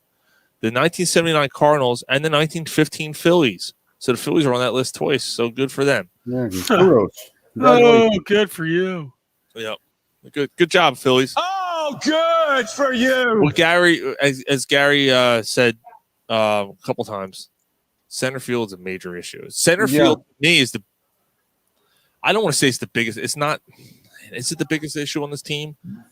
Your 4 or 5 starters are. I mean, that's 45% of your problem. I don't know. I think at least you only get them every 3 days, 5 days. But I don't think Chase Anderson's been absolutely terrible. Matt Moore has, but like even flat whore. Yeah, he's a flat whore. Chase Anderson's last start, flat whore. I mean, they were down 2-0, and it's the 4th inning, and he pinch hits for him. Like he was pitching all right. Like there was no need to pull him there. You were down 2-0. All right. It's the 4th inning. Like you're home. I keep thinking about Chris's stat that he just pulled out there. 15, you fat whore. 15 He's times. A fat whore. First. 15 times in the first inning he's come up the bat with 2 outs. That's why his RBIs are so low. Like I mean, but I mean, is it time to see Herrera? No, I don't think he answers it for you. Like, what makes you think that he's going to he'll solidify it? Right, but I'm just saying what we have in center field the past it's been terrible, and preseason Herrera's been hitting. Today, Junior. But that's preseason. Herrera's like a career 250 hitter. Like, and he wasn't even that great. He started out hot, and then he. Right, the last two. Mike, I'm not saying great. I'm really not saying great. No, but you're saying that you brought up the reason being that he was good in spring training. He was good for 2 weeks in spring training, right? And then he was terrible. Mm-hmm. Chris says with ERA 9.82, 18 cents more when you can get a beer at Citizens Bank. It's pretty awesome. Yeah, and like the media circus that's going to come along with bringing him up, like. Now, I'll deal with the media circus if you're batting 320. No, I'm not dealing with that if you're batting 250. I don't even think it's going to be 250. It'll probably, it might be like slightly better than what we have now. I mean, it's really not. I think he'll solidify it defensively. That's what that was my next point, Ryan. I'm not talking necessarily about the bat. I'm talking about the glove. Well, because the glove in center field has been terrible. Well, Hazley's been terrible. Is Roman Quinn any better? But Mickey Moniak defensively has been all right out there. Right. Mike, and Roman Quinn should be put on a boat and sent across seas. That guy can run lights out and he can't get on base. It's crazy. I know. Yeah. Well, I was just wondering, he's got to be good defensively. If he can why can't you fucking bunt, right? Why can't you bunt? Yeah. Bunt and get on. Make the defense work for your fucking, do something, man. He's been trying to go deep the last, a few times I've seen him, go up to the plate. He's been trying to hit a home run. Like, dude, you ain't fucking hitting a home run. I just don't. Fucking base and steal base. Yeah. That's your job. I don't think the answer to the Phillies center field problem is in the Phillies organization. Well, Chris says Abdul's a 276 hitter, and that's the thing I was looking at. Kind of like Abdul's kind of a more. He can probably add some sustainability to that center. I can't believe I got that word out after. Yeah, he's a career 276 hitter, but the last time that he played was what, 2 years ago? Yeah, in 2018 he wasn't that good. Yeah, it's before he fucking ordered Freshly.com because his old lady didn't make him food. Beat her fucking ass. No, I'm just kidding. How could you say something like that and then try and like pull it back like, no, I'm just kidding? I just did. I said I'm just kidding. Okay. Shut up, you fucking animal. I just I mean, to be fair, I was only kidding. To be fair. Right. To be fair. To be fair. To be fair. To be fair. I finally know what that means, dude. That show. You're watching it? Yeah, I've watched 2 Is that Letterkenny? Yeah. Dude. We're trying Last to name's make Herrera. I told you to make tacos. To be fair. To be fair. To be fair. We're trying to make pound cake and we're all out of frosting. Dude, that show is ridiculous. It's nuts, dude. That's awesome. Why did you put gas in a John Deere? There it is, Freshly.com. Then we wonder why I don't have any sponsors anymore. We're failing ourselves. Only we can make a Freshly.com ad and make it about domestic abuse. I don't know how to fuck. Oh, Christ. God. Oh, I mean, you know. I remember hearing the first one. Did you just segue? And yep, I did. Jesus, and all you hear is real low. Oh, Jesus Christ.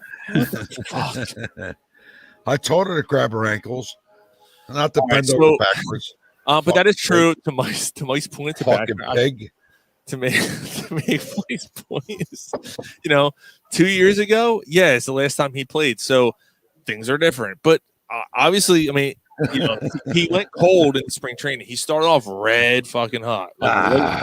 He started off hot, and you're thinking, oh shit, he's gonna make this team. It's gonna be a PR nightmare for this team because there's fucking angry, fucking heavy set women marching outside Citizens Bank Park with signs, and it didn't work. It didn't happen that way.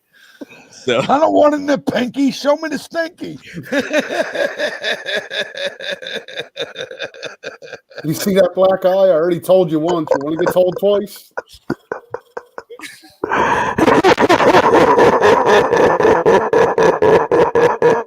God, move the mic. Oh, shit.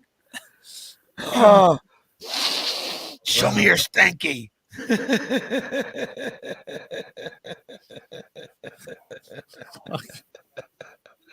This ain't salmon. Why it don't look pink?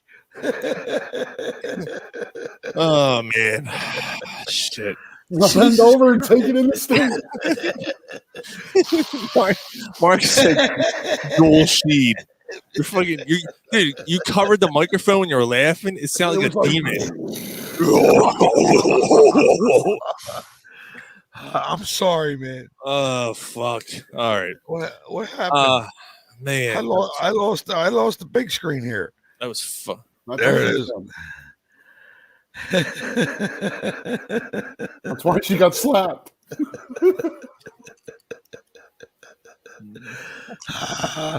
She's part of the 1,000 Women March.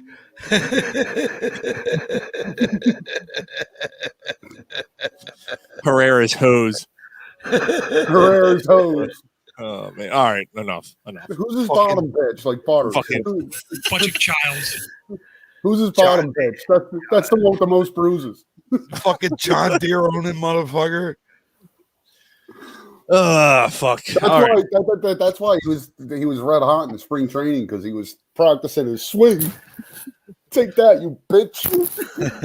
All right, but to that point though, here's the thing. I know burrito upside. I'm being fucking horrible about it, and but it's the truth. They would have had a PR nightmare on their hands 100% if he would have came up and made the team. And I think that's something to do with it. Wait a minute. I think in the back of their heads, they're glad he went cold, and then somehow Roman Quinn made the team. I don't fucking know how he made the team. But the woman now, he's married to that woman. Did you just spill your beer? No, it's not open yet. I don't want to talk about the Herrera thing anymore. All right. We already talked about it. I know. All right. Like him, we beat it to death. All right, so let's move on.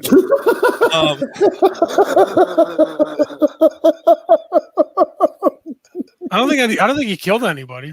No, it's all in his hands. It's only because he got caught. He would have killed her. I mean, apparently she liked it because now they're married. She ain't coming up till she starts sucking. Fuck.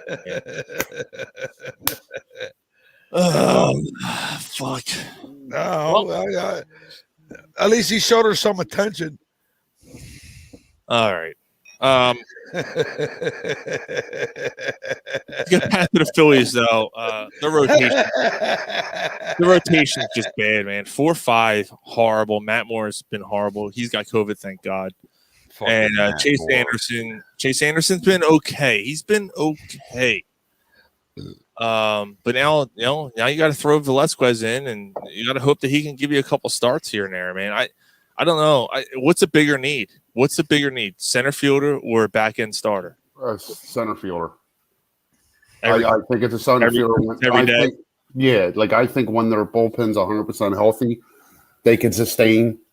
I do think at the trade deadline, you got to make a trade for a back end starter. But right now, you have to do something about center field, or this season's going to go away really, really quick. Yeah. I mean, I get that, bro, but 7, 8, and 9. All of a sudden, it's a 1, 2, 3 inning every fucking time. I mean, I said this a few weeks ago. It's the bats have to come alive. Where have the bats been?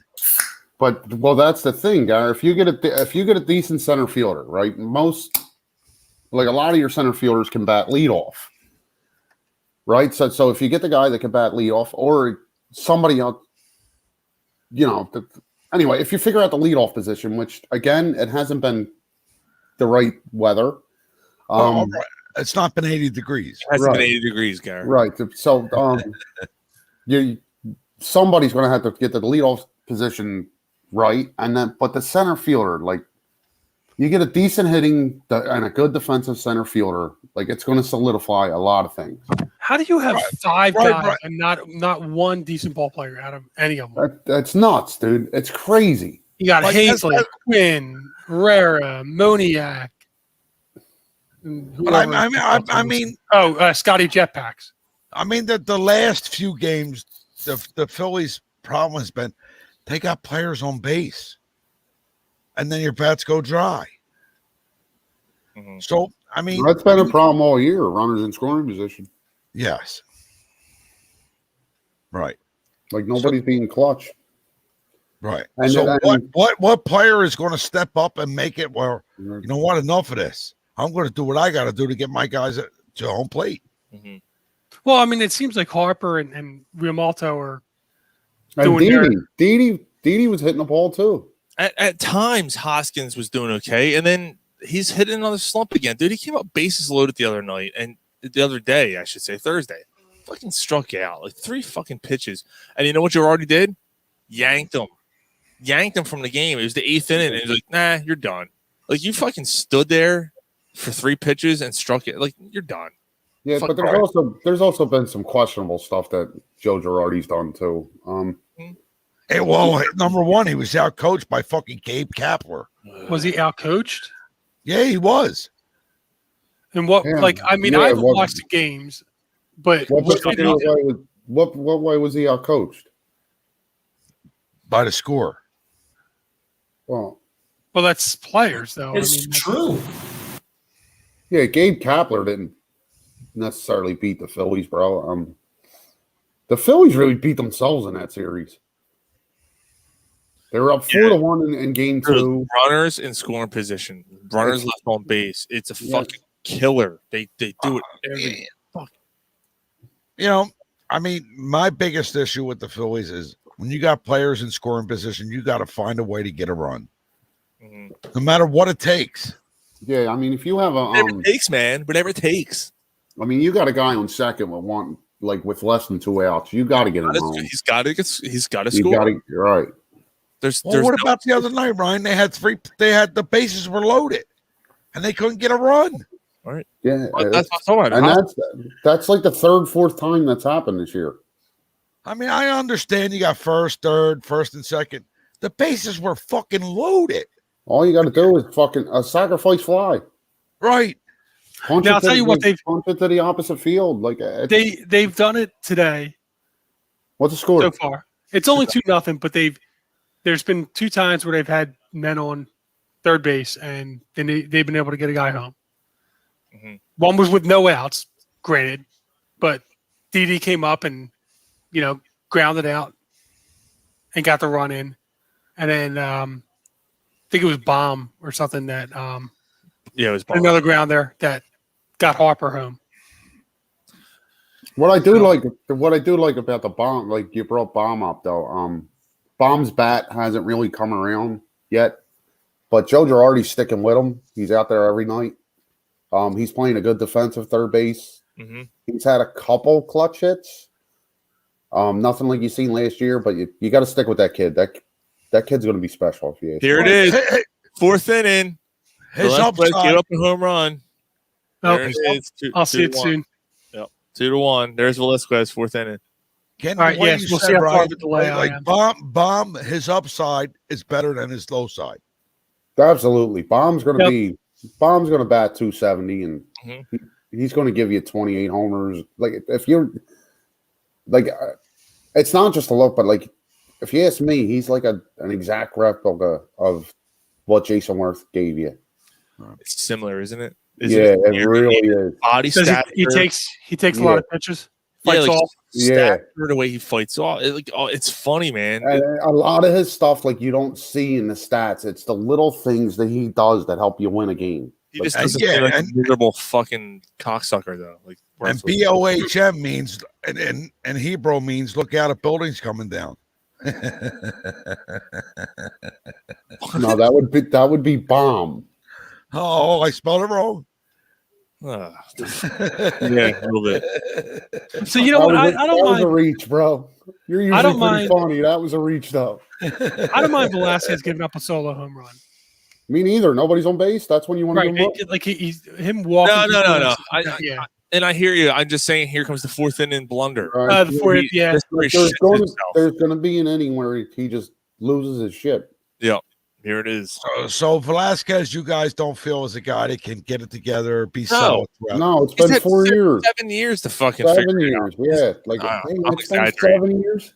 I'm exaggerating, but he's been here at least 5 years. Come on, Gary. Like, were you expecting the like? What do you think of Velasquez? Yeah, what do you think, Gary? You think he's a great pitcher? No, I think he should take me to Home Depot to get my John Tractor. You know what I think it is, Gary? I think it's time for 3 beers. What do you think? You ready? Is he drunk enough for it? Yeah, I hope so. He was drunk enough an hour ago. Back in 1941, the Japanese bombed Pearl Harbor and said, "Thank you." In 1985, Michael Jackson was black. And at some point in history, everyone's mother once took a cream pie. This is Cornhole Sports, taking you through moments in history with Through the Beers. Take it away, Gary. In 1946, Jackie Robinson debuts as the second baseman for the Montreal Royals. 1964, Sandy Koufax strikes out the whole entire side on a second.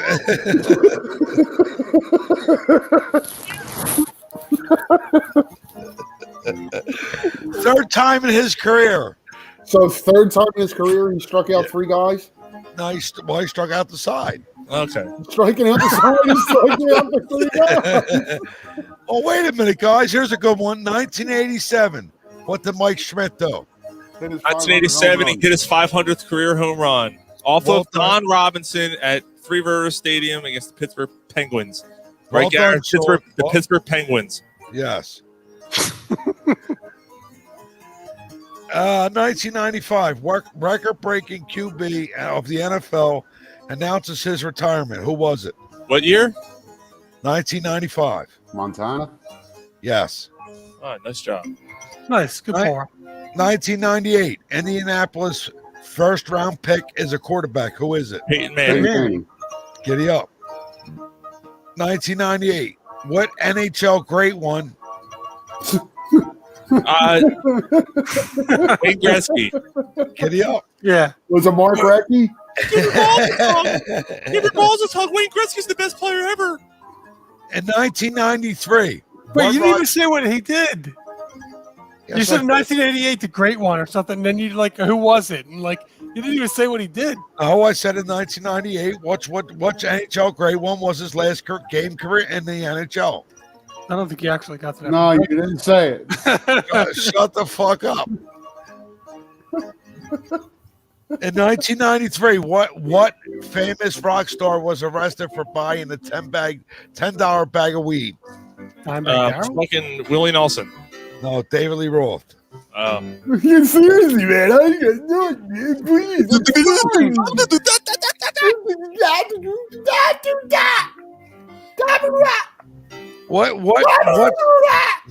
What Johnny's cash?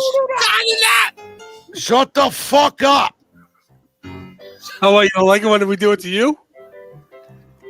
In 1963.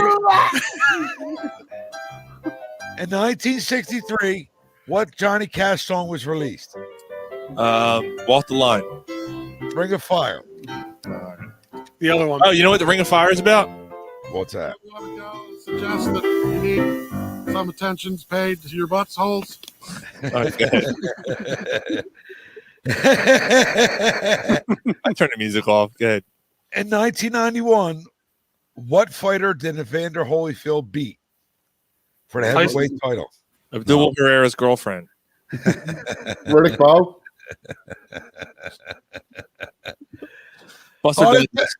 Well, this guy has his own grill. George Foreman. George Foreman. Giddy up. In 1974, Paul McCartney releases what single?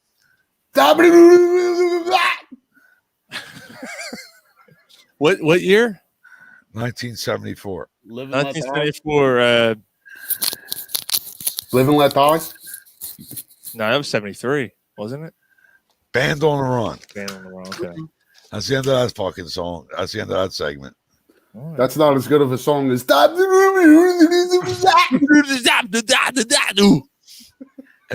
what you hear when you take in the ass, Ryan? Fuck with my ass, man. Not bad, guy. Good job. I'm surprised you went through it. The best is when you fucking gave up in the middle. I was drunk. As soon as I put him on the spotlight, he's like, that was Who's got popcorn? That's what I want to hear. Mike's got popcorn today. All right, real quick, before we get the popcorn, Corner Pop Popcorn, our movie list, let's talk some Sixers. Sixers had a rough Sixers. They've had a rough Yeah, I'm going to need to refill my drink to talk about the Sixers. Yeah. Did you guys not hear what Doc Rivers said? I'm What did he say? looking through the schedule, and I'm going through the schedule, and I got this game. That's job number one. I got this game. It's marked up as a loss. Right. He shouldn't be doing that, first of all. Well, wait a minute. Personally, I mean, as a coach, a manager, if you feel that way, you don't fucking say it to the media. No, he said it after the game, didn't he? Right, yeah. To the media. It doesn't matter. Yeah, but he didn't like. Gary, you're missing the point. He's not saying that. He's not saying, "Oh, the Bucks are better than us." I'm chalking this game up as a loss. He's saying we're playing a game, and then we got to travel after playing a game the night before to Milwaukee to face a team that's had 3 days rest. Right. A good team, a team that like was the top team in the league last year, and we got to go and travel and face them. Yeah, I'm calling that one a loss. Like I understand that. I think the thing that kind of sour. Don't say it. I'm just saying, don't say it to me. Coach, it's like coach speak, right? It's always coach speak. And every coach looks at the schedule when it comes out.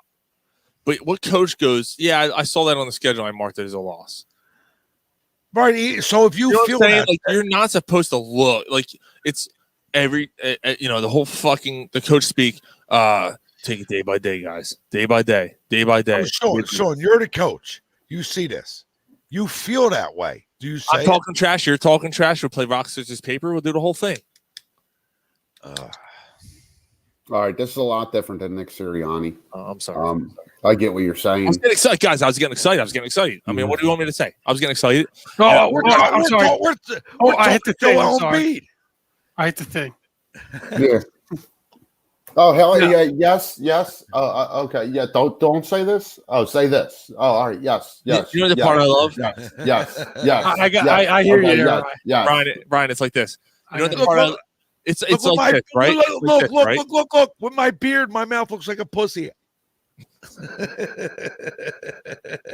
Yeah, you're right, Sean. This inning's turning into a thing. There it is. 57 pitches through 4. He's getting up there. He's only got 1, so if I get one more out, at least I hit on one of the 2. Right? Because it's 4.5. So anyway, Doc now Rivers. Cock you know what? quivers. You know what? I don't mind. I don't mind him saying that after the game. Me neither. And you know what? I feel that it's actually a legit, real situation. He's complaining about the fact that they got screwed on the schedule. They've constantly got screwed on the schedule, though. I can't believe you two are supporting this and saying it's okay for him to say that.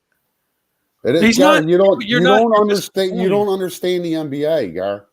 You're missing the point. It doesn't matter as a sports. It does matter. No, Gar. he's not. You don't say that.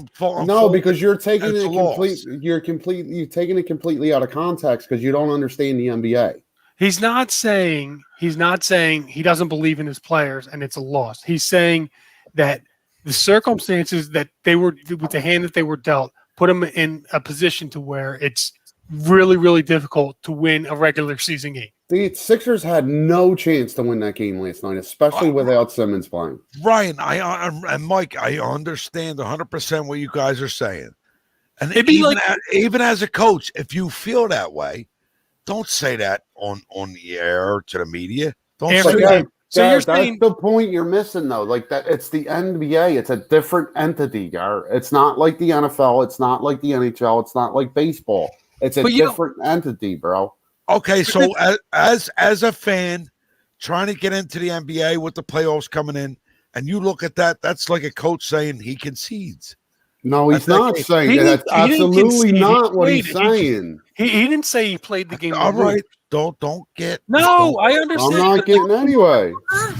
Yeah, listen. It'd be the equivalent of an NFL team playing a Monday night game and then turning around and playing a Thursday night game and then playing a team that had a bye. Right. And then you're saying, man, we got screwed. We didn't really have honestly, like what the Steelers went through last year with COVID. They at one point they played 3 games in 25 days. Or 4 games in 25 days. Okay, bro, but 2 minutes ago you said it's a different entity. And don't get mad at me. I'm asking. But you're not. No, you're not asking. You're not asking. You're saying you said that he should have never said it. You're not asking. But after you said what you said to me, I was going to make a different point, and you're getting fucking nuts with me. I'm not getting Nobody's nuts. Getting nuts. Nobody's getting nuts. All right, I'll leave this alone. We disagree. I just won't say nothing else about this. Okay, you guys go ahead. Make your points. Well, I thought we made our points. Yeah, it was a tough game. Saturday's going to be tough too without Ben, but they got a little bit of a better shot. Now that is the other thing. What the bonus does he have? Yeah, the only thing I can think of, and the Sixers are so secretive with this stuff, which makes no sense. Maybe he had, because they said he's been tested. It's not COVID, so maybe he has like the flu, and because. Like with what's going on with COVID, they're so much more cautious with having him around anybody. Like I don't know. You can't have the flu for 8 days.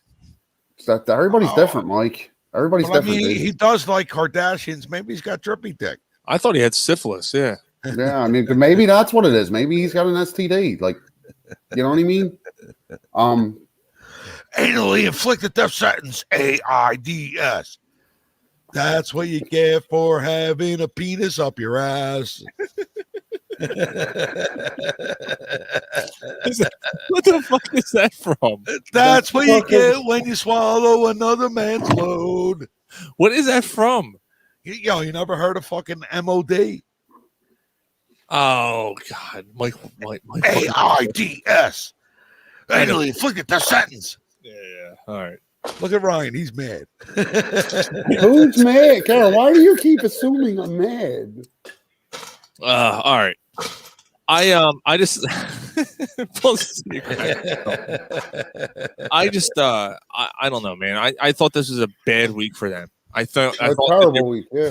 You beat the Nets, and after the Nets game, the wheels fell off. First of all, the finish, the other night, and beat almost winning the game, Dude.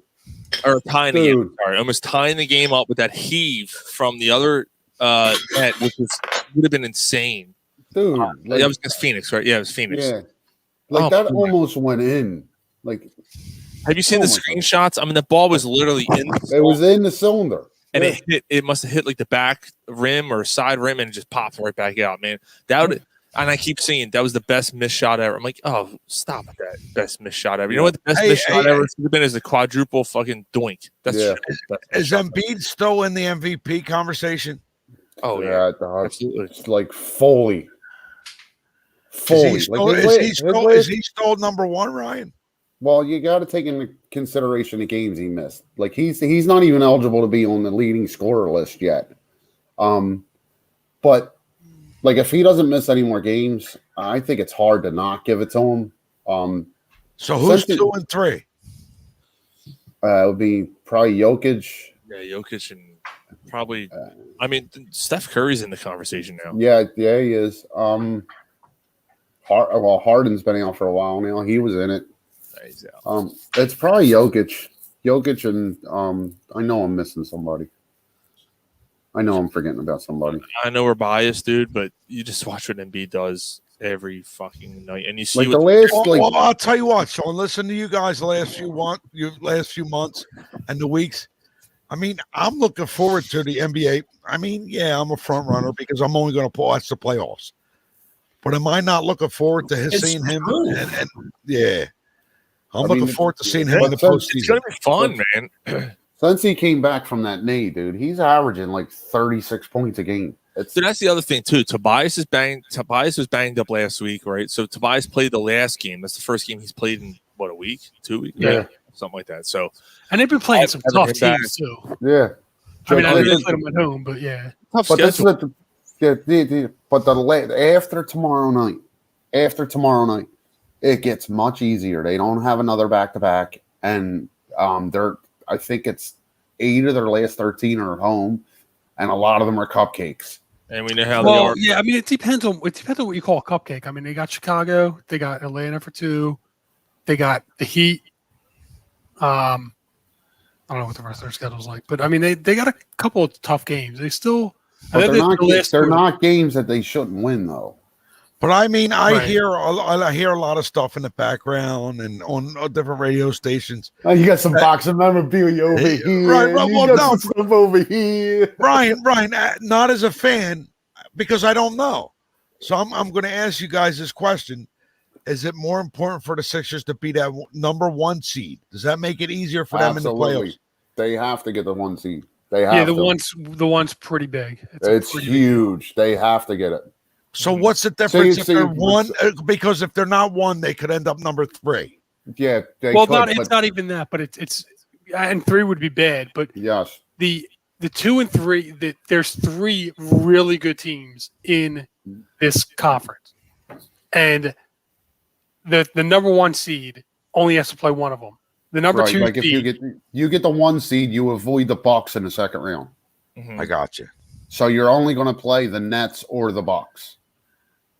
where if you're the 2 seed, you got to play one of the 2 of them to earn the right to play the other one. Right. So say the Nets finish 2, Gary. In the second round, they're probably going to play the Bucks, and then hopefully in the third round they'd have to play the Sixers. That's tough. That's a tough path. But you don't think the Sixers can do? They either can. way? They can. Yeah, But you'd much rather have that.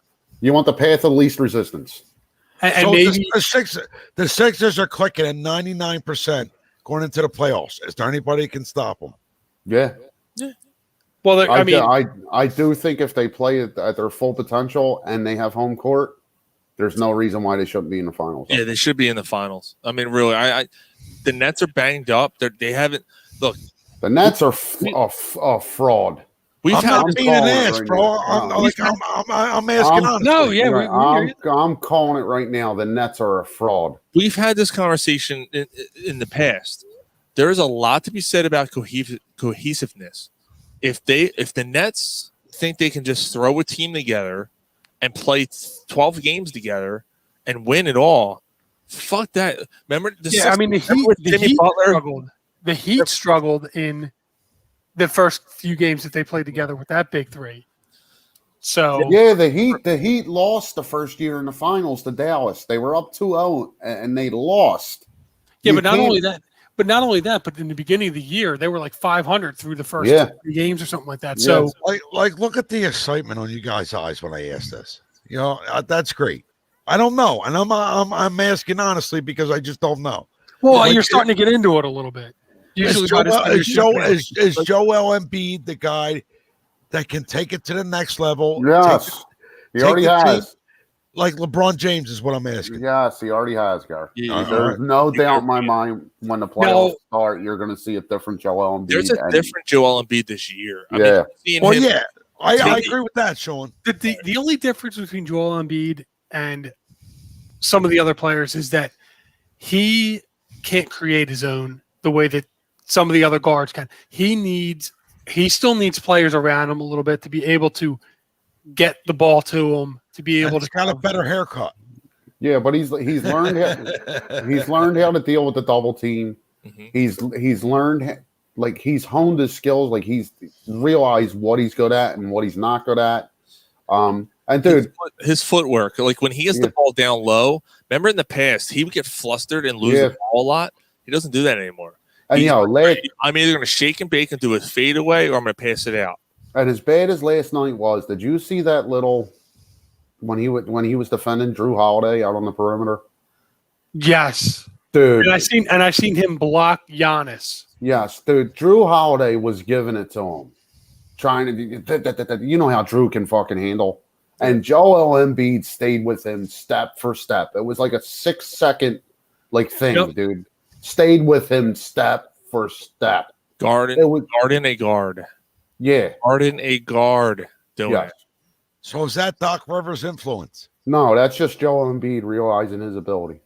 It might have a little bit to do with it. Yeah. I'm sorry. I think Doc has turned these players loose. I think Doc turned him loose and said, "You're the best fucking player on this team. Do your thing. Go do something. You know, go be yourself. I don't want you. You know, the offense is going to revolve around you inside. We're gonna work from the outside in. You know that kind of fucking you see him like you could see it like him showing him say, look, man, there's nobody that can stop you. They can't stop me. Look at the size of me. There's no beating me. No. That's not how it goes. Well, you know, we got to get that number 1 seed. It's very important. But, you know, I feel I'm the MVP. I've been doing it all year. It doesn't matter. I missed the games. I want the defensive player of the year, too. But going to get that MVP, number 1 seed, very, very important. And, you know, I try to dominate. Ben took a few games off, but I'm still the MVP. Yeah, Ben took a few games off, but we'll be okay. We're going to get to where we need to be, and we're going to get that number 1 team. The best was when remember he's like, what did he say? Something about said he dropped the F-bomb and he's I'm sorry. Yeah, you know, I try, you know, and fuck that. No, he said, I'm the best fucking player. That's what he said. I'm the best fucking player in the world. Oh, I'm sorry. My bad. My bad. I'm the best fucking player in the world. Oh, my bad. I'm sorry. But I'm the best player in the world. Oh, man, it's great. Well, you know, it's time. You know, we're getting close, man. We're getting real close. And obviously by our next show. I'll be right back, fellas. All right. As we get close, I'm man, gonna do one of the podcasts in Joel Embiid. The whole show. We should all do a person. I'll do Arnold. The whole show. I don't have impersonations. I don't have it in me. So you guys are shit out of luck. I got Howard Cosell. I'll do it as Howard Cosell. All right. I'll just do Arnold the whole. Dude, I'll just be me. I just do Joel. Yeah. This is Howard Cosell. Beside me is Joel Embiid. How are you been with the past few games with the load management? Or maybe I'll just be Harry Callis for the whole 3 hours show. There's no way that you guys will be able to sustain any of this. This is Harry Callis with prostitutes and whores. Oh man, no. All right. I'm fucking ripped. Oh, we know. Oh, we know. You know why?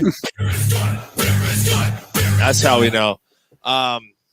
So, real quick, the next show we do, I mean, the Sixers are going to be the tail end of their schedule, and yeah, we'll probably have a good idea of where they're going to be seating. Yep. So we'll be right there. And we haven't talked about. We'll be right behind Sean making moist spots on the bar stools. That's right. I just hope that the Nets stay hurt long enough to continue to struggle a little bit. I don't know what they're doing. What's up, Dave? What's up, Dave? You have to go back and rewatch this. Dave said, "Hi, gentlemen." A lot late to the party, but I had to stop in and say hello. It's all right, Dave. Well, always appreciate the hello. I was born without you, Davey, but my feelings were a little bit too strong. Why are feelings all strong about Dave? If you only get a chance to listen to a little bit, I would suggest Through the Beers because it's always a good time. All right, so should we do popcorn and? Yeah, I can't ever do my segment without getting my balls broke. It's because you can't read your writing. I'm drunk. I'm fucking drunk. Well, that's part of the Remember that time? Remember that time? When Remember? Yeah, you remember. You're doing a segment and you couldn't read your. That was awesome. That was awesome. You're embarrassing yourself, you geriatric fuck! Remember that time when you were in that movie when you were killing there's the been quite a spider? few times I said, Sean, can we do Through the Beers a little earlier? He's like, no, it's no No. fun. Nope. It's better when you're drunk. it's much better. I'm sitting there writing out the schedule, and I'm like, no, that's gonna be later. I had now to be fair, Garrett, I had 2 segments before Through the Beers, which usually isn't the case. Usually I say it right before popcorn. All right, who's got popcorn? Mike? Yep, I got it. All right, go for it. 1983. Corner Pub Popcorn, the last 50 years in movies. We are up to 1983, and Mike's got the list. All right, so I got a bunch of honorable mentions. We'll get to them, because it's me. I was 12 years old. Number 10, National Lampoon's Vacation. Oh, I think he's going to pork her. That's okay, Rusty. Just let her pork her.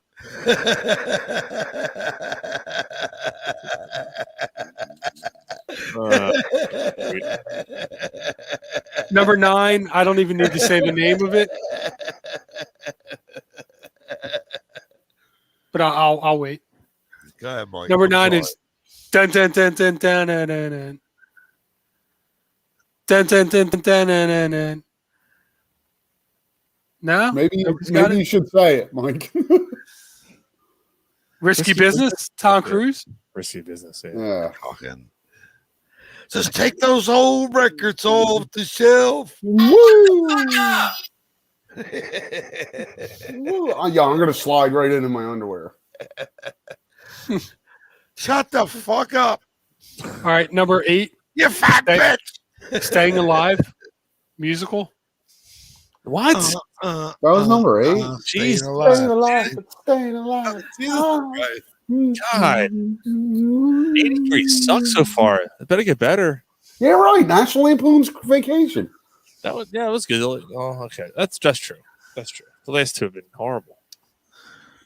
Number 7, Mr. Mom. That was 1983. Holy shit! Yeah, bro, that's an old one. Damn. Dude, the best is when he's ironing, And then all of a sudden he thinks of himself in The Young and the Restless, and he gets shot. My favorite, because I work in the machine industry field, so my favorite that I pull out is 220, 221, whatever it takes. Where cheap parts? No, you need a career change, Mr. Dietz? No. What do you got, Mike? Number 6. You guys don't understand electric and how it works. So the 220, 221 thing, it's fucking funny. Don't worry about them, Sean. I get what you're saying. I know, it's fine. Number 6, Giggity, Octopussy. Giggity, giggity, giggity. Unicorn. No, it's a octopussy. Fuck her right in the pussy. That's right. There it is. Flick that bean. Fuck with Fuck her right in the pussy. Jesus. It's locked on her pussy. Fuck her right in the pussy. Fuck with my ass. Fuck her right in the pussy. Flick that bean. Flick So- that bean. Reese had first and third, one out. Yeah. Flick that bean, yeah. Fuck her right in the pussy. It stinks. Well, anyway, Reese had first and third, one out, struck out. He starts to cut and he pulls out. Deborah Abigail suggests that you need some attention paid to your butthole. Fuck her right in the pussy.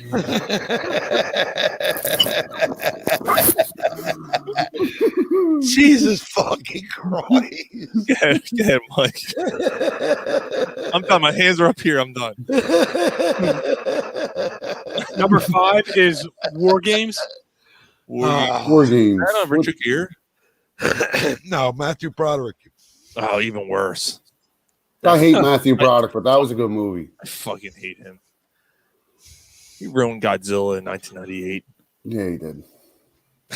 That's my problem with him. Fucking Matthew Broderick. Marry that fucking horse-faced pig. Yeah, she looks like a foot. Yeah. Fucking size 12 foot. Fucking smelly ass. Fucking. That's right. You stick it in her heel, you get Fucking Sarah Jessica Parker.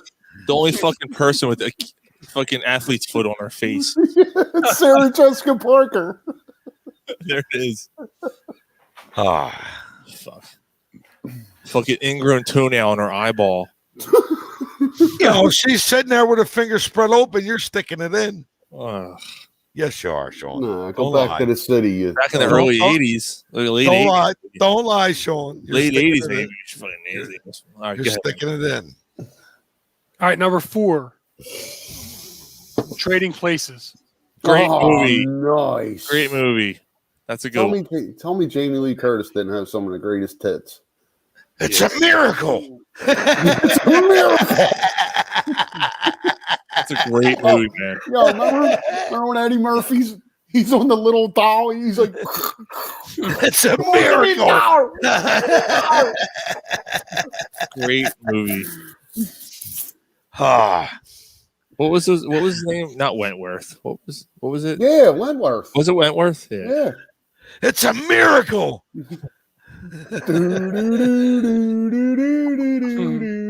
Yeah, what was the cop's name? What was the investigator's name? The one that set it all up. It's not, Oh, that's like, I can't remember the other. That's what I'm saying. I can't remember the other name. It was Wentworth and something else. I don't remember. Go ahead, Mike. J.G. Wentworth.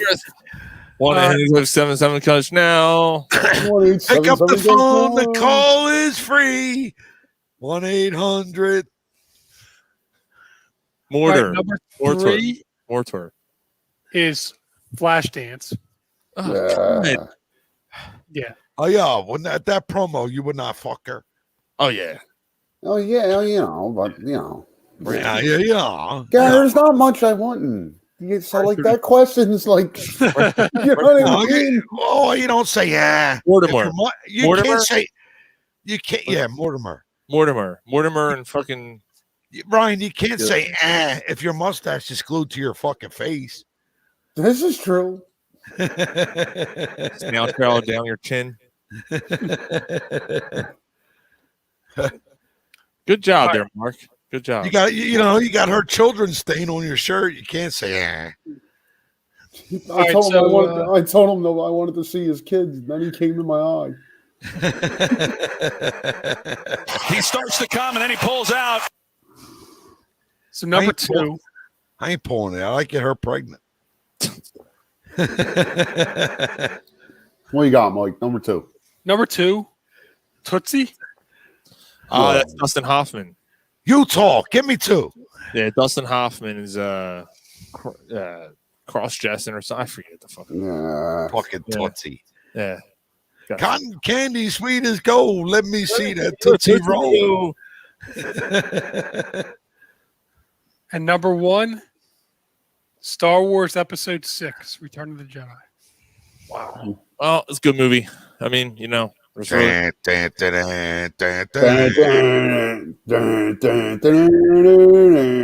What do you got for honorable mentions? Number 11 was Superman 3. Wow. The Quest for Gold or something. What the fuck was it called? Superman 3, The Quest for something. Is that the one with the other Superman? That's the one with Richard Pryor. Oh my God, that was terrible. It was bad. Really bad movie. All right, hold on. 1983. I'm not going to try to... Go ahead. I'm not going to try to guess. Number 14, 48 Hours. That's a good movie. Roxanne! You don't have to put on a red light. This is Nick Nolte. Okay. Superman 3, The Quest for Jizz. That's the name of that movie. All right. There you go. Everybody's looking for jizz. Should I just do a show like Nick Nolte? So Romero's in for the Phillies. So I made the over on innings, but lost the under on pitches because he only had like less than 70. But it's probably a good idea. Girardi realizes that after the implosion, it's only going to get worse. Mike, we got some more of our honorable mentions, man. Yes. Gary wants to go to bed. Yeah, I'm whacked. I'm sorry, I'll stop with the Nick Nolte. So Jaws 3D was number 18. Let's hear terrible Dennis Quaid. And fucking the dude who's in wasn't it fucking Mario fucking Squeebles in that too? No, that's Jaws 4. The Revenge. Yeah, he gets told he didn't. He says that when Jaws tried to eat him, and they say, "Why is he still alive? He didn't like dark meat." What was the other? Louis Gossett Jr. was in that. Jaws just came up and put 3 bullets in him.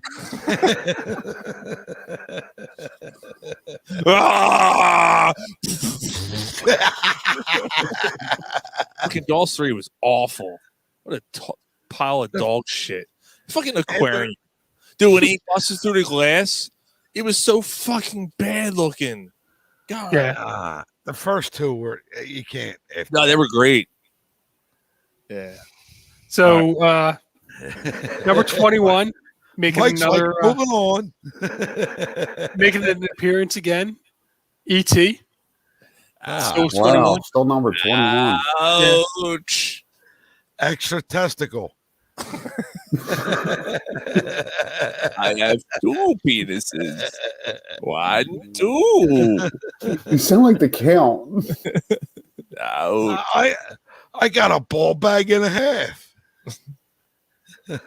I'm wondering how old Maddie should be before she appreciates that one.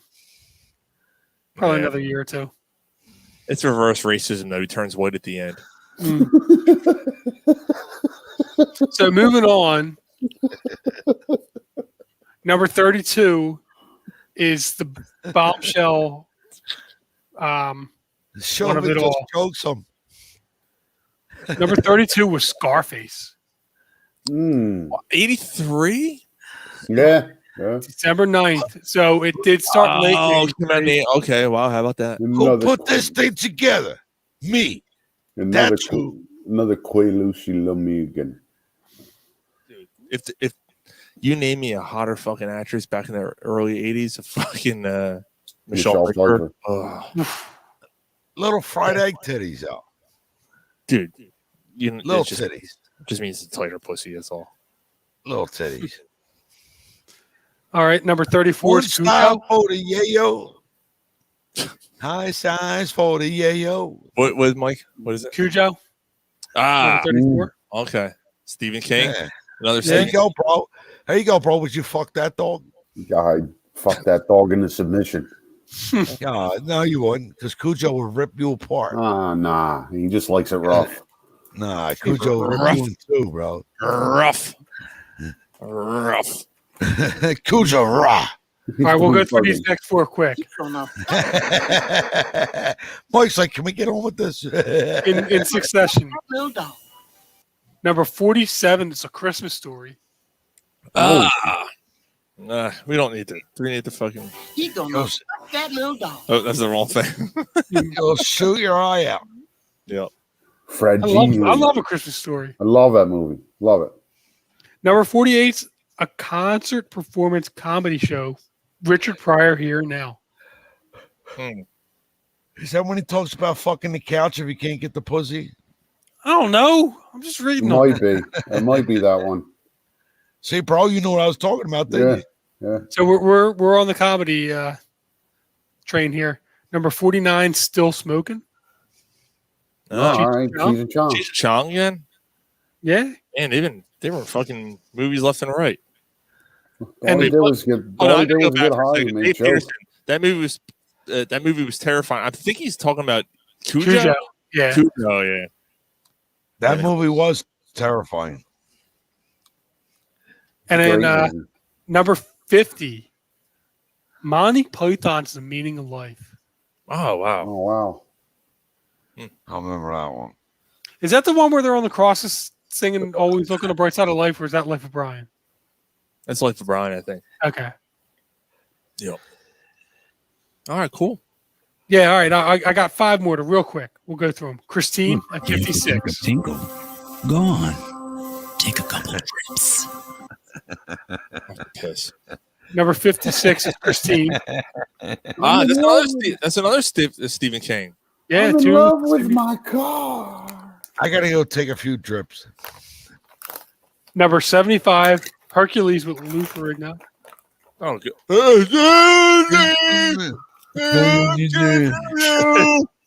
What? Lou, say your line. Lou, say your line. You gotta do it in fucking Braille. Stay away from him. Good job, Lou. Number 76, Bad Boys. Was that remade? That's a good question. I think it was a different one. Probably, yeah, I don't know. Number 124, Rumblefish. That's a Seven Dust song. Yeah, it's a great song. Yeah, I'll go with that. So it's a good song by Seven Dust. And then 126, last but not least, The Evil Dead. Great movie, Bruce Campbell. That's a cult classic. Great movie. The first time I ever saw that. 126 though, man. Where did you find a list that went past 100? I don't know, man. That's wow. How about that? It's the numbers. That's a good movie, man. The first time I ever saw it was in a cabin. I was actually in the cabin in the Poconos. That hit me a little bit. And then the second one, when it basically starts off with the same as the first one, but the girl's different. It was Dave Peterson. Someone's in my root cellar. Yeah. Coming through the fucking board. It's a good movie. Mark wants to know what was number 200. I don't know. I only got the 50, and then I wrote down a couple. All right.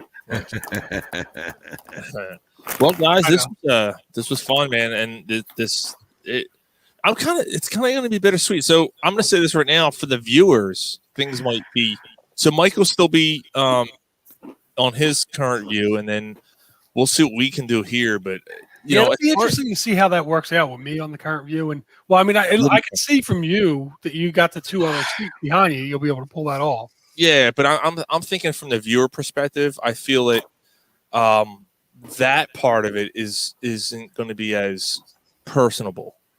Because it's hard because, not all of us can have a screen in front of us. However, the show, the content, I just think it's better. I just think, when we're all in the same room, we feed off each other. It's feed off. Yeah. So, when we all, eventually, all of us get together, it's going to be right back to where it was. But, we'll do the best what we can, and we'll make it work. So, have some pizza.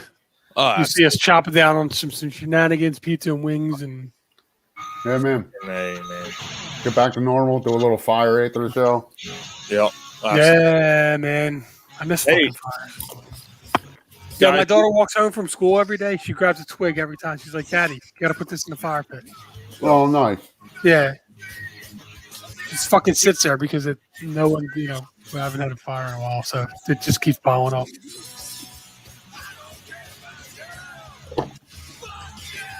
Somehow we did it. Fuck you! We made it work, guys. It was fun. Here's to 14 months of this, and next time we see you in 3 weeks, May 14th, we'll be live, and should be a good time. And enjoy the draft, guys. Yes. Let's get it right this time, Eagles. Let's hope that somebody falls. And, if somebody I don't know, the equivalent of maybe like Justin Jefferson falls, don't fuck it up by trying to pick somebody else. Yeah, really. Bro, what time you thinking tomorrow? 10 o'clock. Can you fucking talk about this offline? What are you talking about? Idiots. Like, what are you guys talking about? What are you talking about, Garrett? Fuck.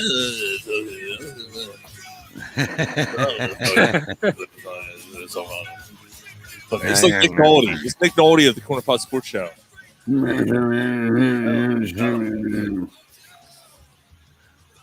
Man, we do care We about gotta put them in the fucking shit. Yeah, forget Tropic Thunder. We gotta put them in the shit. Take them off the fucking grid. He's spitting out of his mouth. All right, guys. We'll see you guys next week. Corner Pod Sports. Peace out. 3 weeks. Yes. Hold on, Mike.